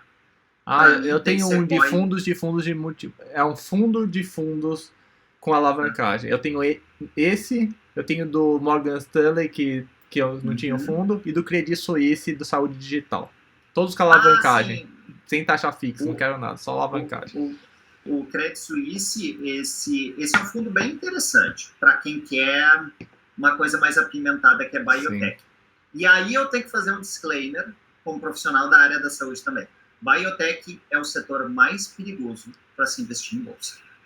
Porque é um tudo ou nada. O maior exemplo que eu dou é a notícia que saiu sobre a quebra de patente das vacinas para uso emergencial por causa da Covid. A Moderna, a Pfizer, caíram 20% em menos de uma hora. Caraca. Então, assim, e é uma coisa que, assim, ó, tanto que nisso inteligência artificial vai ajudar muito a indústria farmacêutica. Porque é um setor que tu tem um capex de desenvolvimento, de R&D, muito pesado, inicial. Tu tem que comprometer muita receita para formar um medicamento, um fármaco, uma vacina. E não necessariamente esse troço funciona. Porque primeiro tu testa em rato. E funcionar em rato não quer dizer que vai funcionar em humano.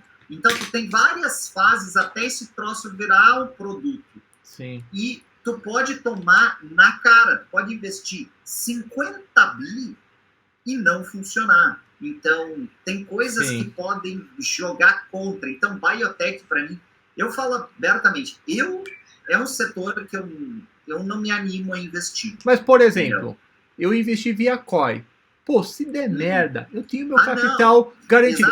E o meu COI ainda é com alavancagem. Se der muito certo, espetacular, entendeu? Então, nesse eu acho que até a estrutura COI foi fantástica, assim. Se tivesse até o fundo normal, talvez... é muito válido. Né? E vou te dizer mais.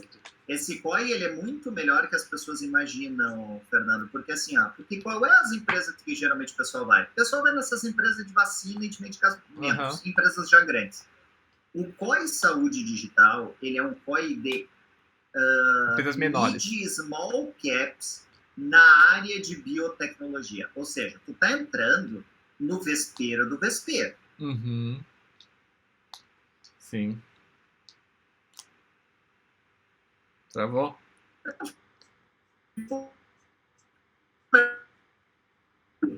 Porque daqui a pouco tu pega uma empresa que tá fazendo terapia gênica que dá certo e que o troço explode. Tu pega uma empresa que está produzindo robô e começa a fazer cirurgia robótica pelo mundo inteiro. Entendi. Então, é uma estrutura que faz sentido.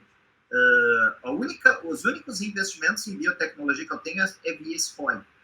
Então, eu brinco que outra coisa que eu quero escrever um dia é começar um artigo dizendo: invisto em COI desde 2014 e nunca perdi dinheiro. Então, para quebrar esse mito aí que COI não serve para nada, o que às vezes é meio assim, é que eu sei que a estrutura do COI não é que eu vou pegar a alavancagem do fundo, é que toda a estrutura não pega o fundo em si, eles fazem um índice que talvez renda um pouco menos, daí com a alavancagem, né? Então, tem essas coisas que são meio nebulosas, eu não sei exatamente o quanto que é de cada coisa, etc, mas enfim. Mas a ideia, por exemplo, desse Credit Suisse, fantástica, esse de saúde digital aí, eu tô feliz. Mesmo se desse zebra, eu entendi a linha de raciocínio e tudo bem, eu sei qual que era o risco, e se der...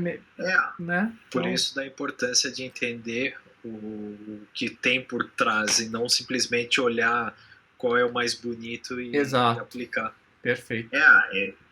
Isso eu acho que é a mensagem mais importante sobre COI. É que assim, COI faz sentido por causa da estratégia. A estrutura te auxilia, especialmente com o investidor mais defensivo. Sim. Mas o motivo para estar num COI, muitas vezes, é por causa da estratégia. Tanto que todos os COIs que eu tenho na minha carteira pessoal são por estratégia. Perfeito. Não é, eu não tenho medo de tomar drawdown. Se tomar, eu tomei menos 26,8 na pandemia. Não. E consegui dormir de noite. Então, assim... Se bem que na pandemia eu esperava que você ia levar mais tombos. Tava muito em renda variável, a bolsa despencou, sei lá, uns 50%, quase 60%, né? Não, eu consegui ainda me proteger. Eu tinha dólar na carteira, menos do que eu tenho hoje. Uhum. Não, eu não zerei dólar. Também não fui tão inconsequente assim. Entendi. Então, eu tinha uma parte internacional que me salvou. Entendi. Mas, de qualquer maneira... Menos 26 já dá pra sentir uma dor forte. Eu levei menos 7, já senti. Imagina menos 26, um quarto. Você vendo lá o total lá. Tanto que assim, ó, daí vem a importância de, às vezes, tu ter coragem para reconhecer o erro. O que eu fiz? Dia 24 de março, melhor, 24 não, 26, porque por incrível que pareça, o meu primeiro evento que gerou toda essa história do meu câncer no intestino aconteceu exatamente após o dia 23 de março, que foi dia 24. Caraca. Eu fui parar sangrando 3 litros na emergência do hospital. Nossa. Então, assim, no meio de todo o Covid eu ainda tive isso. Nossa. Coisa mais linda, né? Caraca. Mas eu me lembro que quando eu saí do hospital, quando eu estava bem, a minha decisão de dizer, zera metade disso aqui, vamos zerar a carteira de fundo imobiliário, vamos reduzir posição de Brasil pesada, vamos entrar em teses específicas e vamos tocar a carteira. Resultado da história, eu saí de menos 26,8 e terminei o ano com 4,98. Então, foi uma subida bem importante para quem estava muito mal. Então, e sabe o que me recuperou? Meu drawdown foi bem pesado. O meu deu 42, 43. Nossa. Sabe o que me salvou? Fundo imobiliário. Por incrível que pareça. Tá brincando? Fundo imobiliário. Salvou o quê? Do quê? Esse drawdown. Mas não caiu o fundo imobiliário? Saí comprando que nem louco. Daí você comprou, usou o entendi. Tu comprou, sim. Comprei tudo que eu vi pela frente de fundo imobiliário. Entendi. Aí fechei em 2,5. Entendi. Não, e aí vem... Dói. E aí vem uma outra mensagem que eu acho legal. Sim. Mas aí vem uma outra mensagem que eu acho legal do mundo dos investimentos, que a gente estava conversando antes da gente vir para a reunião, que era o seguinte.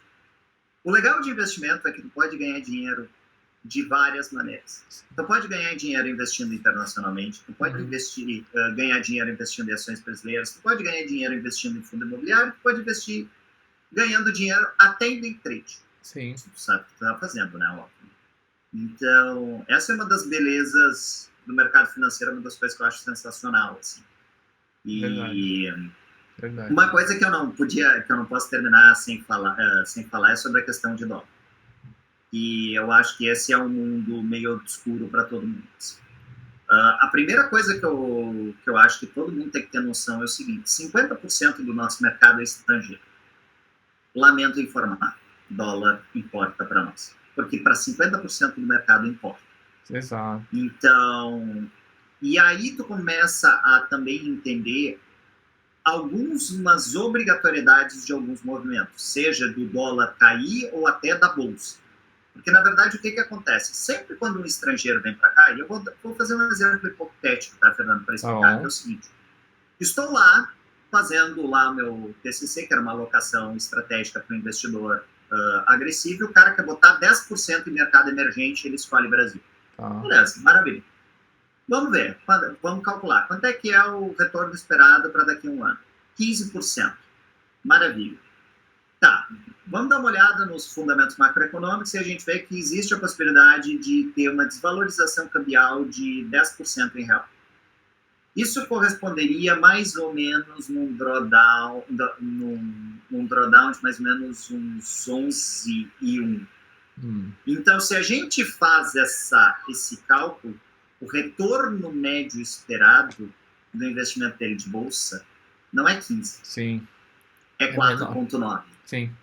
E aí começam os problemas. Porque para ele toma tufo. E aí tu começa a entender aquele movimento desenfreado do dólar que aconteceu na pandemia. Porque, na verdade, a galera, tu tinha duas opções como um investidor estrangeiro. Uma, ou tu zerava tua posição em Brasil e saía correndo, ou tu saía comprando dólar para te proteger, na porrada. Então, porque se tu calcular o drawdown do estrangeiro, se ele tivesse ficado sentado no Ibov, esse cara teria perdido mais de 60%, teria perdido próximo de 70% do seu capital. Dólar foi lá em dólar. Então, assim, é um negócio muito pesado.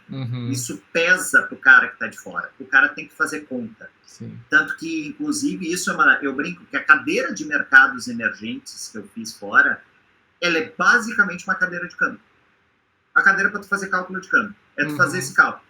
Tu vai entrar com tanto de expectativa de retorno, tu pode tomar tanto de tufo no câmbio, quanto que tu faz de hedge. Verdade. Basicamente é isso. E tem 4 métricas que eu acho que são bem legais para se ter uma noção assim de para onde é que vai o câmbio na sua tendência.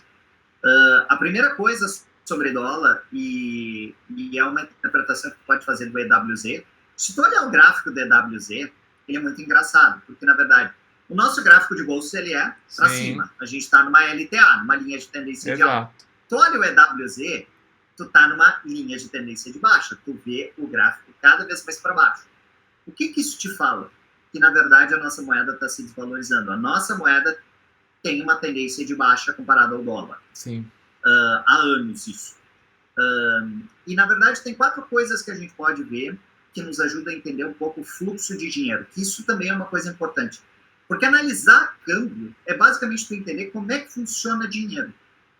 E, na verdade, assim, é só a gente pensar nós mesmos. Supondo que nós queremos investir dinheiro. Tu vai preferir investir dinheiro num lugar que tu sabe que as empresas estão gerando dinheiro e riqueza, ou num lugar que está estagnado? Num lugar que tem perspectiva de aumentar a riqueza. Isso é chamado diferencial de produtividade, ou seja, países que têm uma perspectiva de aumento de PIB maior do que outra, tem tendência a chamar mais capital. Consequentemente, a sua moeda vai ficar mais forte. Sim. Então, isso é um dos primeiros diferenciais. Por definição, se a gente for olhar, os Estados Unidos ele tem mais ou menos um PIB histórico que gira em torno de 1,2 a 2, enquanto nos últimos 10 anos nosso crescimento de PIB foi menor que 0,5%. Então, só por isso, o real tem que se desvalorizar nos últimos 10 anos. Esse é o primeiro ponto. O segundo, que daí não é sobre investimento, mas é a ótica do dinheiro, é quanto ele se desvaloriza com o tempo. É diferencial de inflação. Sim. Se tu tem inflação em 2 países, o país que tiver mais inflação, a moeda vai ficar pior. Exato. Ponto, nova linha. Cálculo simples, super simples. Mesma coisa. Compara inflação dos Estados Unidos e inflação do Brasil. Sim. Tendência de longo prazo, sempre a inflação do Brasil ser maior. Entendi. Resultado, também desvalorização do real e melhora do dólar. Isso é outra coisa que também, desse jeito que eu estou falando, também já dá para chegar a uma conclusão. Quando tu escolhe uma moeda, na verdade tu está fazendo um long and short. Tu estás comprado em algo. Sim. Ou tu está na ponta do dólar ou tu está na ponta do real. Sim. Geralmente a gente passivamente está na ponta do real porque somos brasileiros, mas tu pode ter a opção de estar ativamente no dólar. E isso é uma das coisas que as pessoas têm que se tocar, porque as pessoas acham que obrigatoriamente o dólar ficar mais fraco vai valorizar o real. Isso não é a verdade. Porque a gente sabe, num par long e short, tu pode os dois estarem perdendo e o dólar se desvalorizar. Basta o dólar se desvalorizar menos que o real. Sim. Mesma coisa, o real pode estar numa tendência astronômica de valorização. Se o dólar valoriza mais, Exato. pouco interessa. Tem razão. Então, isso é uma coisa de mindset quando tu vai ver câmbio. E que não é tão não é tão automático. Não é tão óbvio e não é automático. De, por exemplo, assim, às vezes as pessoas não entendem muito a dinâmica, acham assim, por exemplo, teve uma época agora que o Brasil, que o câmbio deu uma descambada para quem estava em dólar, deu uma descambada, o real valorizou e o dólar caiu. E estava todo mundo comemorando. Não, porque agora o Brasil vai, é por causa do PIB. Que nada. Era só o movimento do índice dólar, do DXY. Tu olha a curva do DXY, é a inclinação do Everest. Sim. Ou seja, foi só o movimento do DXY. O real ficou parado no lugar e o DXY despencou. E aí o que aconteceu? Aí entrou um monte de gente, como sempre entra no nosso mercado futuro, né? Isso é outro problema que as pessoas não se tocam. O nosso dólar... Sabe quem entrou? Por incrível que pareça, e as pessoas não sabem, Banco Central. O Banco Central entrou comprando. Sim. E na grande maioria das vezes é o contrário, ele entra vendendo, para derrubar. Dessa vez ele entrou comprando para subir. Sim. E uma das coisas... Estava falando que daí... não. E uma das coisas que o pessoal também não se lembra, que é uma coisa de câmbio, é que nós não temos um mercado muito ativo de dólar spot. A gente tem um mercado muito ativo de dólar futuro. Então, na verdade, o nosso dólar spot ele é uma derivada do mercado futuro. E aí nós temos uma coisa muito perigosa. O mercado futuro é alavancado. Porque daí é aquela história, os movimentos são muito mais bruscos porque a galera está alavancada. A galera não entra um para um. Então, e aí dá as porcarias. Tanto que deu um movimento muito brusco. Chegou ali em 4,94, ele ficou encaixotado ali entre 5 e 5,5, caiu para 4,90. Quando voltou, mas voltou, parecia um pedaço de estilingue, assim, reto para 5,20, 5,30. Então, essas coisas são aquelas coisas que aí são da dinâmica do próprio mercado. Sim. E as últimas duas que eu analiso também para ver, que uma é o diferencial, é a paridade de taxa de juros, que é um conceito de macroeconomia, que na verdade é o principal conceito que o pessoal usa aqui no Brasil, que é a história de comparar a taxa de juros dos Estados Unidos com a do Brasil, mais diferença de câmbio, mais risco país. E aí vem uma das coisas que é a única variável que está falando a favor do Brasil, porque o nosso risco país enxugou e está estável, e a nossa taxa de juros está subindo. Consequentemente, o câmbio tem que cair. Então, esse é o único fator. Só que o problema é que as pessoas têm um viés, que elas olham para o passado e elas pensam que o movimento vai ser igual ao do passado. Só que a gente tem que lembrar que a gente está com uma taxa de juros de 4,25. Se muito, nós vamos chegar a 7. Nós não vamos chegar a 20. E lá naquela época, quando era 20, o câmbio era 2. Então, naquela época, tu tomava dinheiro a 1% no exterior e tu via investir aqui e ganhava 10% em dólar. Sim. Uma taxa livre de risco, quase. Tu tinha um CDS ridículo. Então, assim, era basicamente tu ganhar o S&P 500 em dólar em renda fixa. É uma maravilha, né? Sim. Quem não quer? Não, eu fico pensando assim, que pena que eu não tinha dinheiro naquela época, porque eu ia querer fazer isso, né? Pô, qual investidor que não quer fazer isso, né? Agora, já não é mais assim. E o último, que é uma coisa que aí é um poço de erro. Aí tem muito erro. E tem muito economista fazendo cálculo sem considerar alguma leve diferença nessa variável, que é paridade de poder de compra, que é o Big Mac Index, que é excelente. Primeira coisa, não é uma piada. Funciona. Funciona. É muito bom esse índex da Economics. Qual é o erro que a grande maioria das pessoas, quando fala sobre paridade de moeda, faz? É comparar um país como o Brasil com os Estados Unidos. Nós não somos a mesma coisa. Nós somos um emergente. Nosso custo de mão de obra é diferente. Nós temos uma dinâmica diferente de um país desenvolvido. Então, na verdade, o cálculo de paridade de moeda não pode ser bruto. Ele tem que ser ajustado por PIB per capita.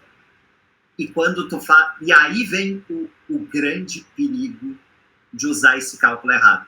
Se tu usa o cálculo bruto, o real está desvalorizado em 15%. Ou seja, ele deveria se valorizar 15%.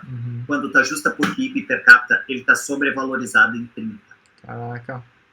Ou seja, o câmbio foi medido no último dia de junho. Acho que estava R$ 5,05, se não me engano, tá? Ou R$ 5 por 5 ou 5,15. Não me lembro, teria que olhar ali no site. Me dá um segundo, eu até comprei aqui no Pixelento. Eu já te digo. O cálculo foi feito com um câmbio de 5,25, tá? Tá. Se a gente considerar que ele está sobrevalorizado em 31,5, isso quer dizer que, para ficar no valor justo, pelo poder de paridade de compra, ajustado a PIB per capita, o dólar pode chegar a quase 7,50. Caraca. O que é bem ruim. Tá preparado? Nossa Senhora. Por isso que é importante ter Já dólar na atualizou a tua carteira. carteira? Já comprou dólar? Eu tô esperando cair um pouco mais. Tô esperando Não chegar nos vai 4,50, segundo alguns analistas aí. Não vai. Vou te dizer, Fernando, se cair abaixo de 5, eu vou comprar eu vou comprar um pouquinho de opção de dólar. Nossa, aí você ainda fica mexendo com opções. Mas, ó, só para fazer o resumo. Então, o que é muito importante? Ter a parte fora do país. Ter dólar, Sim. com certeza, numa moeda forte. Com certeza. Eu sei que você, Guilherme, falou que tem 55% no exterior. 55%, certo? Percentual da carteira? Mais certo. ou menos? Isso. Quanto desses 55% está em dólar? A minha parte em dólar está mais ou menos 30%. 30%. Eu tenho pouco mais da metade. Um pouco mais da metade. É que como eu tenho o meu principal investimento, ele é no exterior em dólar, tá, que é a parte de inteligência artificial e NVIDIA, só isso me consome em torno de 15% a 16%. 15% a 16% da carteira está numa única ação. Sim. Caraca. Você entendeu o ponto-chave a hora que ele começou a falar de NVIDIA? Porque ele não é um investidor simples. Ele é um torcedor. Não, ele é Tô brincando. da NVIDIA. Cara, Mas o nome dele tá na plaquinha. Mas 16% numa única empresa é razoável até, mas se você tem muita certeza, né, que tá num bom fundamento, não sei o que, né? Cara, pra tu ter uma ideia, eu participo desde da conferência de resultado do primeiro trimestre de 2020 da NVIDIA, eu participo da teleconferência sempre. Eles têm um congresso semestral de inteligência artificial, eu já participei de 2. Eu já li eu leio sempre todos os relatórios da empresa, e na verdade, antes de eu entrar com posição na empresa, eu estudei ela 9 meses. Justo, então tá certo. Fez o dever de casa. E na verdade, assim, resumindo a história longa, tá? Eu queria entrar no investimento em inteligência artificial no início de 2020. Eu tenho o meu sogro, ele é a maior referência na área da computação e inteligência artificial no Brasil. Ele é uma referência global no assunto. E a gente sentou para conversar sobre o mercado, e ele me explicou que era um mercado que estava evoluindo muito bem, que provavelmente até 2024 a gente ia começar a ter as primeiras coisas mais para o nosso dia a dia, automação robótica, eventualmente alguns softwares que fizessem algumas leituras de linguagem, alguma coisa para nós. E só que existia uma demanda reprimida de data center. Ou seja, o problema agora é dados. Tem que ter dado para fazer isso evoluir. Mas bem, com essa informação em mãos, eu fui atrás de empresas que trabalhavam com data center. E daí, poda, eu acabei chegando na NVIDIA como o principal player nesse setor. E, na verdade, o que me fez carregar a mão em NVIDIA é que no segundo trimestre de 2020, enquanto estava todo mundo virando digital, a NVIDIA ela se tocou de uma coisa que é uma virada de chave que só quem participa das teleconferências entendeu. Eles chegaram num ponto, só para tu ter uma ideia, cara, essa empresa ela tem propriedade de software de 80% dos supercomputadores do mundo. São da própria NVIDIA. Nossa. A NVIDIA hoje, ela fornece tecnologia, ou seja, ela fornece potência computacional para toda a Amazon Web Service, para toda a cloud do Facebook, toda a cloud do Google, toda a cloud da Oracle, toda a cloud do Alibaba, toda a cloud da Tencent. Tudo é NVIDIA. E qual foi a conclusão que eles chegaram? Eles chegaram que eles têm tanta potência dentro dos próprios servidores que eles iam começar a vender isso como software as service. Entendi. Então, que eles estavam tão na frente que eles podiam vender com potência computacional como serviço. Boa. E, cara, isso está fazendo uma guinada com a empresa. Para ter uma ideia, há 2 anos ela cresce o lucro por ação a mais de 100%. Eu vi o gráfico dela aqui, tá bonito aqui de se ver. Daí ainda Então, teve... Deu uma... Tá mais barato agora, deu split, passado. né? Tava 80, mas agora tá 21. Tá mais barato pra... E, na verdade, assim, é um mercado... Ela tem muita autoridade no mercado de videogame, mas o mercado de inteligência artificial, ela está se tornando o principal player do mundo. Entendi. E esse é um mercado gigantesco. Eu tenho, óbvio, deixar bem claro um disclaimer, não é recomendação de compra, isso é uma opinião pessoal da minha própria carteira. Exato. Opinião do dono do negócio, né? Tu é proprietário da Nvidia já. Isso é só um conteúdo educacional sobre a empresa.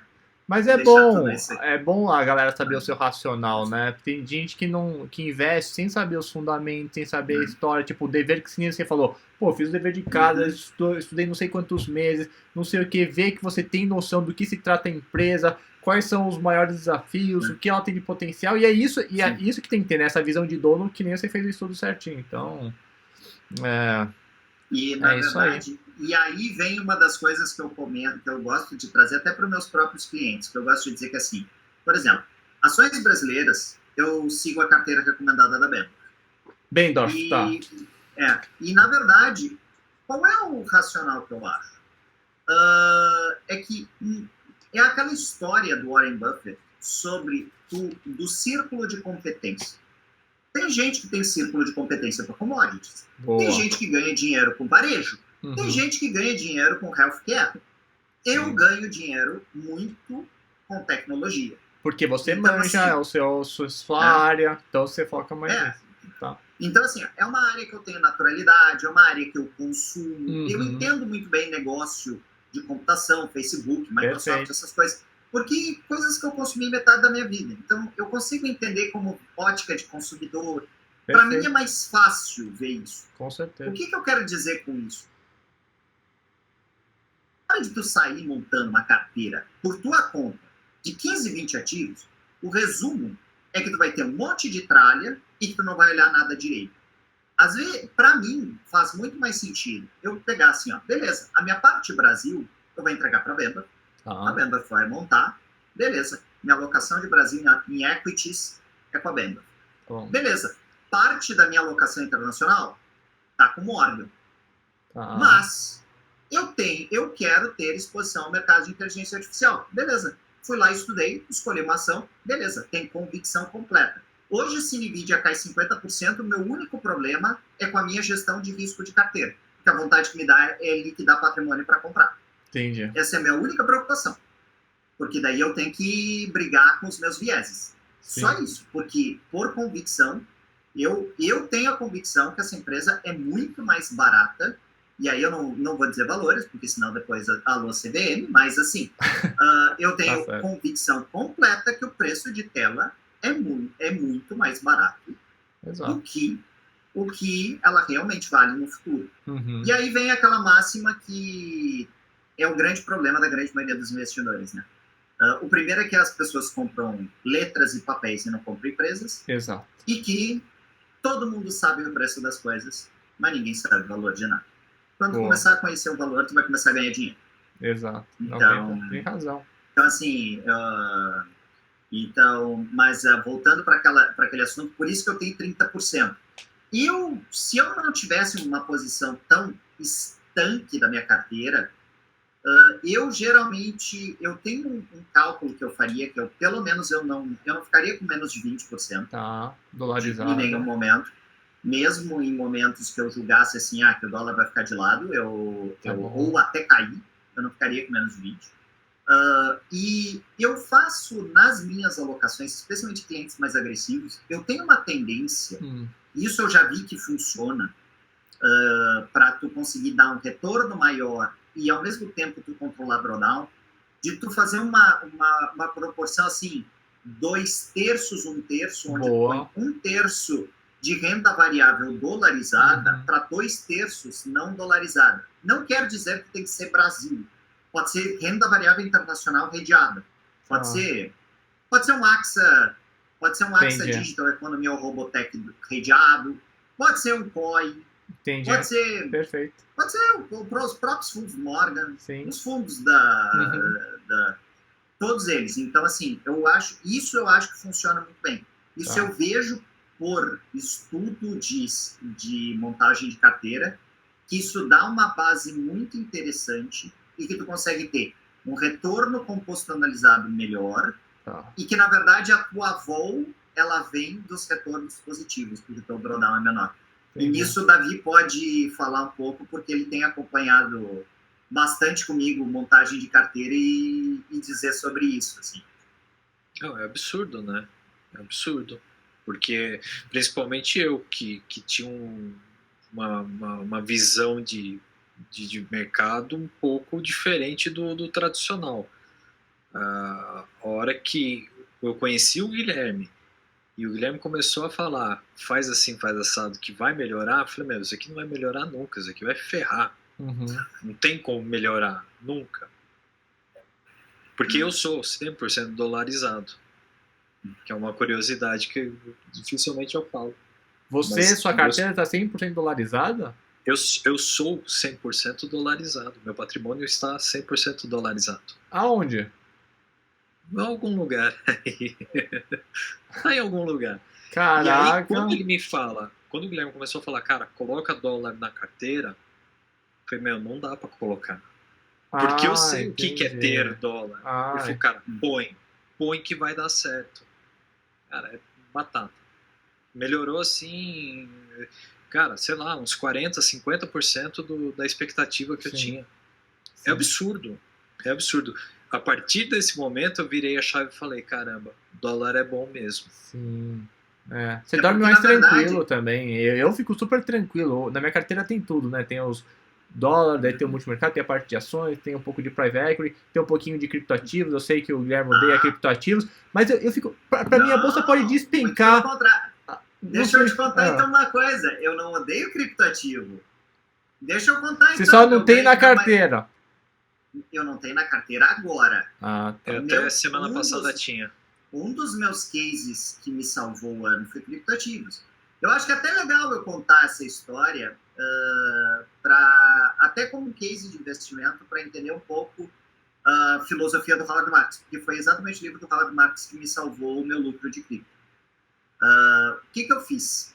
Ano passado, no meio do ano, quando estava todo mundo bolsa, bolsa, bolsa, bolsa, porque bolsa é uma maravilha, porque bolsa é maravilhoso, porque surgiu os gênios, né? Os gênios que entraram em março, né? E todo mundo é gênio, né?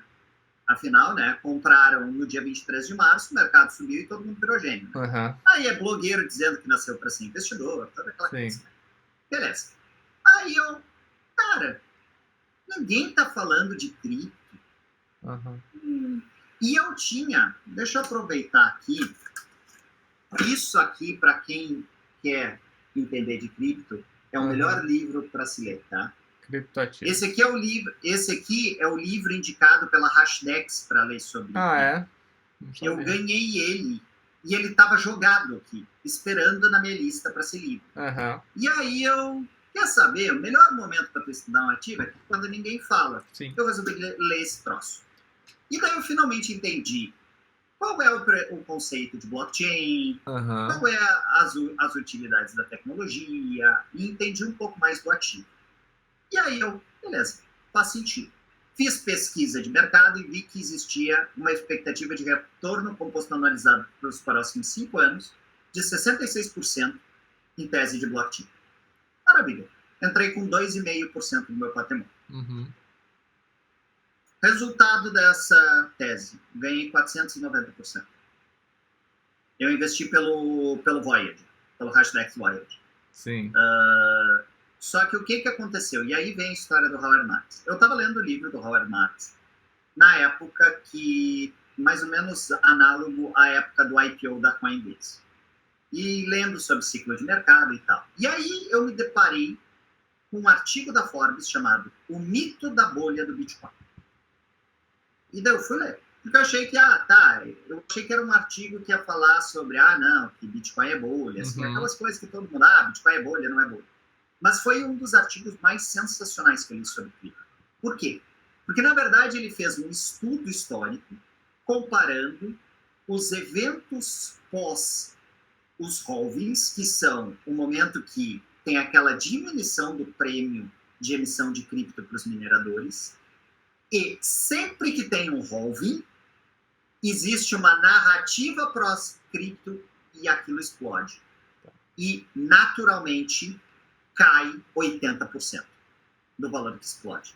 Isso aconteceu em 2013 e 2014, no primeiro halving, que foi a emissão da MTGOX, que foi a primeira exchange. Depois, em 2017, quando teve o estouro dos ICOs nos Estados Unidos e a fundação da Bolsa de Futuros em Chicago de cripto. E aconteceu agora nesse halving com a explosão de cripto de novo com as NFTs e com DeFi. Sim. A mesma coisa.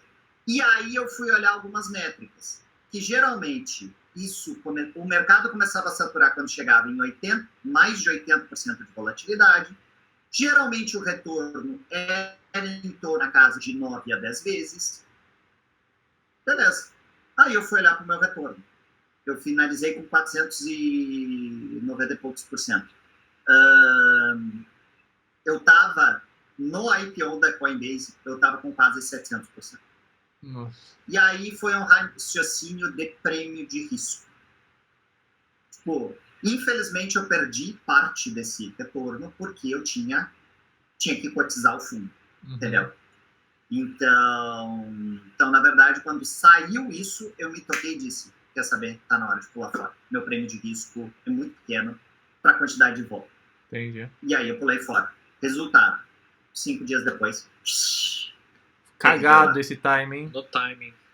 Não, bem difícil. Eu também apliquei no Void, tô aplicado lá e tô até hoje, não fiz nada. Pra mim é pegar, segurar, se subir muito, passar o meu 5%, aí eu penso em... Mas como eu tô sempre fazendo aportes, eu tô sempre rebalanceando, mas a minha ideia nessas paradas, seja ações, seja cripto, nunca vou saber o timing, tipo, disso. Eu vou, deixo... que o que aconteceu comigo? Aumentou muito o meu patrimônio. Exato. Tipo, explodiu. E aí é uma das coisas que daí eu voltei para dentro do meu estudo e disse, para só um pouquinho, quanto eu esperaria ganhar nessa tese em 5 anos? Sim. 700 e poucos %. É. Tem alguma coisa muito errada. Eu não posso estar ganhando em 9 meses o que eu projetava em 5. Ou Exato. seja, o mercado está irracional. É hora de pular fora. Exato. E aí, por isso que é aquela história, tu tem que ter planos. Tu tem que estudar. Porque se tu tá estudado numa tese, tu sabe dizer se ela andou demais. Sim. Eu vou dizer hoje, se hoje a Nvidia valer $1 trilhão, eu pulo fora dela, por mais que eu adore a empresa e por mais que eu seja fã do Jensen Huang, que é o CEO da empresa. Eu quero ainda ter um autógrafo desse cara. Só que se hoje a Nvidia valer $1 trilhão, eu tenho noção que andou demais. Sim. O que eu vou fazer? Eu vou vender minha posição, por mais que eu goste da empresa. Então, assim, isso é uma das coisas também que eu acho que é super importante quando tu vai estudar uma tese, é tu ter um objetivo. Sim. Óbvio que assim, a gente tem teses perenes, a gente tem que olhar para o longo prazo. Eu visualizo as minhas teses, eu tento visualizar de 5 a 10 anos. Mas eu tenho objetivos para 5 a 10 anos. Não é simplesmente, vou esperar e ver o que vai acontecer. Não, eu tenho mais ou menos projeção. Por exemplo, para a inteligência artificial, eu espero ganhar em torno de 45% ao ano anualizado. Então, Nvidia já está dando esse ano 42%, então está indo bem. Então é isso aí, assim.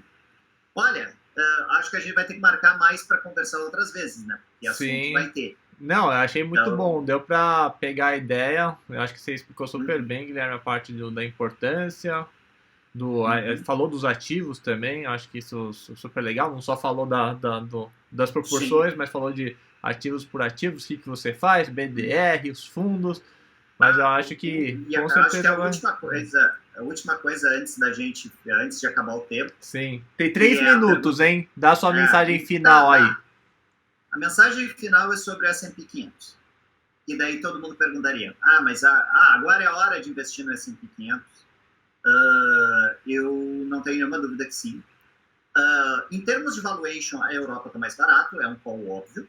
A Europa é um call óbvio para entrar. Eu estou entrando com meus clientes, inclusive. Mas eu gosto de dizer que, assim, tu não tem como fazer uma comparação histórica do S&P de 10 anos atrás com agora. Por um simples motivo, as empresas não são mais as mesmas. Eu estava, inclusive, falando com o Davi e eu fiz um levantamento. Se tu vai olhar em 2010, em 2010, as principais empresas do S&P eram ExxonMobil, Apple, Microsoft, Berkshire, Sim. General Electric, Walmart, Google, Chevron, IBM e Procter & Gamble. Vai olhar hoje, Microsoft, Apple, Amazon, Facebook, Google, Nvidia, Tesla. Tecnologia. Tudo tecnologia. Muda muita coisa. Então, na verdade, assim, tu tem que, na verdade, olhar qual é o retorno que tu espera para as teses. Sim. E aí ver quanto está evoluindo. Eu enxergo, sim, o S&P vai andar. Não adianta. Sim. Então, assim, mas está virando cada vez mais um índice de tecnologia? Está, 25% é tech. Faz parte do jogo. Aí é uma questão de tu querer dispor ou não. Então, assim, e por isso que eu acho uma bela diversificação para o Brasil, que tem 1% em tech. Então, assim, resumindo, compra dólar. Sai comprando dólar. Faz a reserva assim, em dólar.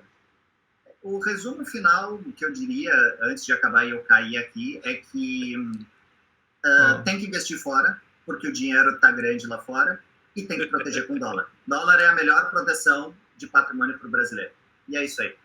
Mas você fez o 543, mas você sabe, da gente fazer esses conteúdos na lata, mas daí tem que ser sucinto, hein? Manda a pergunta, você tem que responder em 50 segundos para conseguir postar lá, entendeu? Não, isso eu achei muito legal. Sabe o que eu vou fazer? Uma coisa? Deu vários insights essa conversa, eu vou pensar em algumas perguntas chaves, vou marcar um outro encontro, faça a pergunta e vou te dar um timer, vou ficar com o celular aqui, você vai ter que responder em 50 segundos. Duvido. Você vai ter que treinar. Daí você vai ter que treinar o seu poder de síntese. Desafio aceito. É que investimento internacional não adianta, né? Tem muito assunto. Não, sim, e do jeito que você explicou, fantástico. Foi uma bela de uma aula aqui. Depois eu vou juntar essa que caiu, né? Eu vou só recortar essas partes que caíram. Sim. Vou subir lá no bar, porque, eu acho que muito, até mesmo pra mim, que eu já tô um tempo, aprendi várias coisas aqui. Imagina pro cara que tá começando, cara. Né? Bom saber. Então, para quem está começando, eu acho que fantástico, né, ter essa visão aí, né? Às vezes eles acabam caindo nessas generalizações, BDR é uma jossa, coin não serve para nada, e daí ele fica com isso na cabeça, e daí já fica com preconceito e atrapalha ele até na mesma profissão, mas enfim. E outra coisa, é a questão de achar que é muito difícil. Sim. Cara, é tão difícil estudar Brasil como é difícil estudar fora. A questão é mais ou menos, eu dou um exemplo muito prático. Eu acho muito difícil estudar frigoríficos. Acho que é um mercado que tem uma margem muito pequena e que tu tem sazonalidades por causa de commodities, de boi gordo. Tu tem ciclo de boi gordo, que é um ciclo que tu tem que saber as especificidades dele e que tem um impacto grande em insumos para a indústria.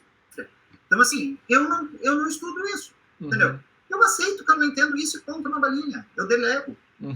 Ou vai ser com a Bento, ou vai ser com o Luiz Aranha da Monte. Sim. Tranquilaço. Show. E eu acho que no momento que tu tem essa liberdade, eu acho que assim, uma das grandes coisas que faz a gente ter sucesso na vida é a gente aprender a dizer, eu não sei. Sim. Quando tu tem essa liberdade, cara, a vida fica tão melhor. Porque tu procura quem te ajuda, tu sabe as tuas limitações, tu não te mete em furada, tu não começa a inventar loucura na tua carteira dos clientes. E fica muito tranquilo. Sim. Então, eu concordo plenamente.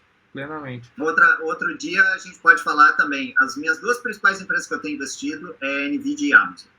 E Amazon é um episódio à parte também, bem bom também.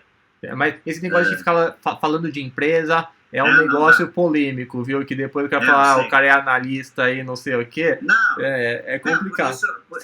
Por isso que eu não dei valuation. Exatamente. Eu só fiz uma análise subjetiva da empresa. Não, o que você falou foi super correto, porque quem assiste fala, peraí, o cara investiu, mas como que o cara, quais informações que ele tem? Pô, mostrou que realmente foi o jeito correto de investir em ações, entendeu? Provavelmente leu não sei quantos relatórios, etc. Mas enfim, foi muito bom. E o objetivo não é apresentar estudo de planilha, nem nada.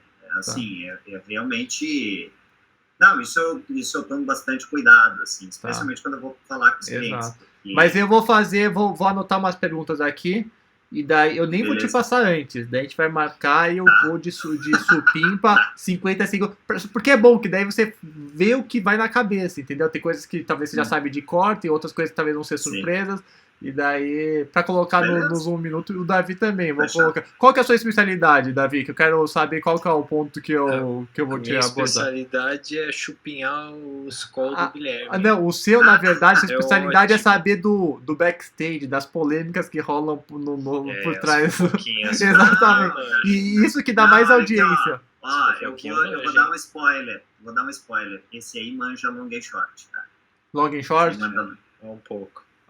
Entendi. Esse manda long and short. Então, bom. Respondendo a tua pergunta, 100% dolarizado, porque eu ganhava em dólar. Fiquei 10 anos jogando poker.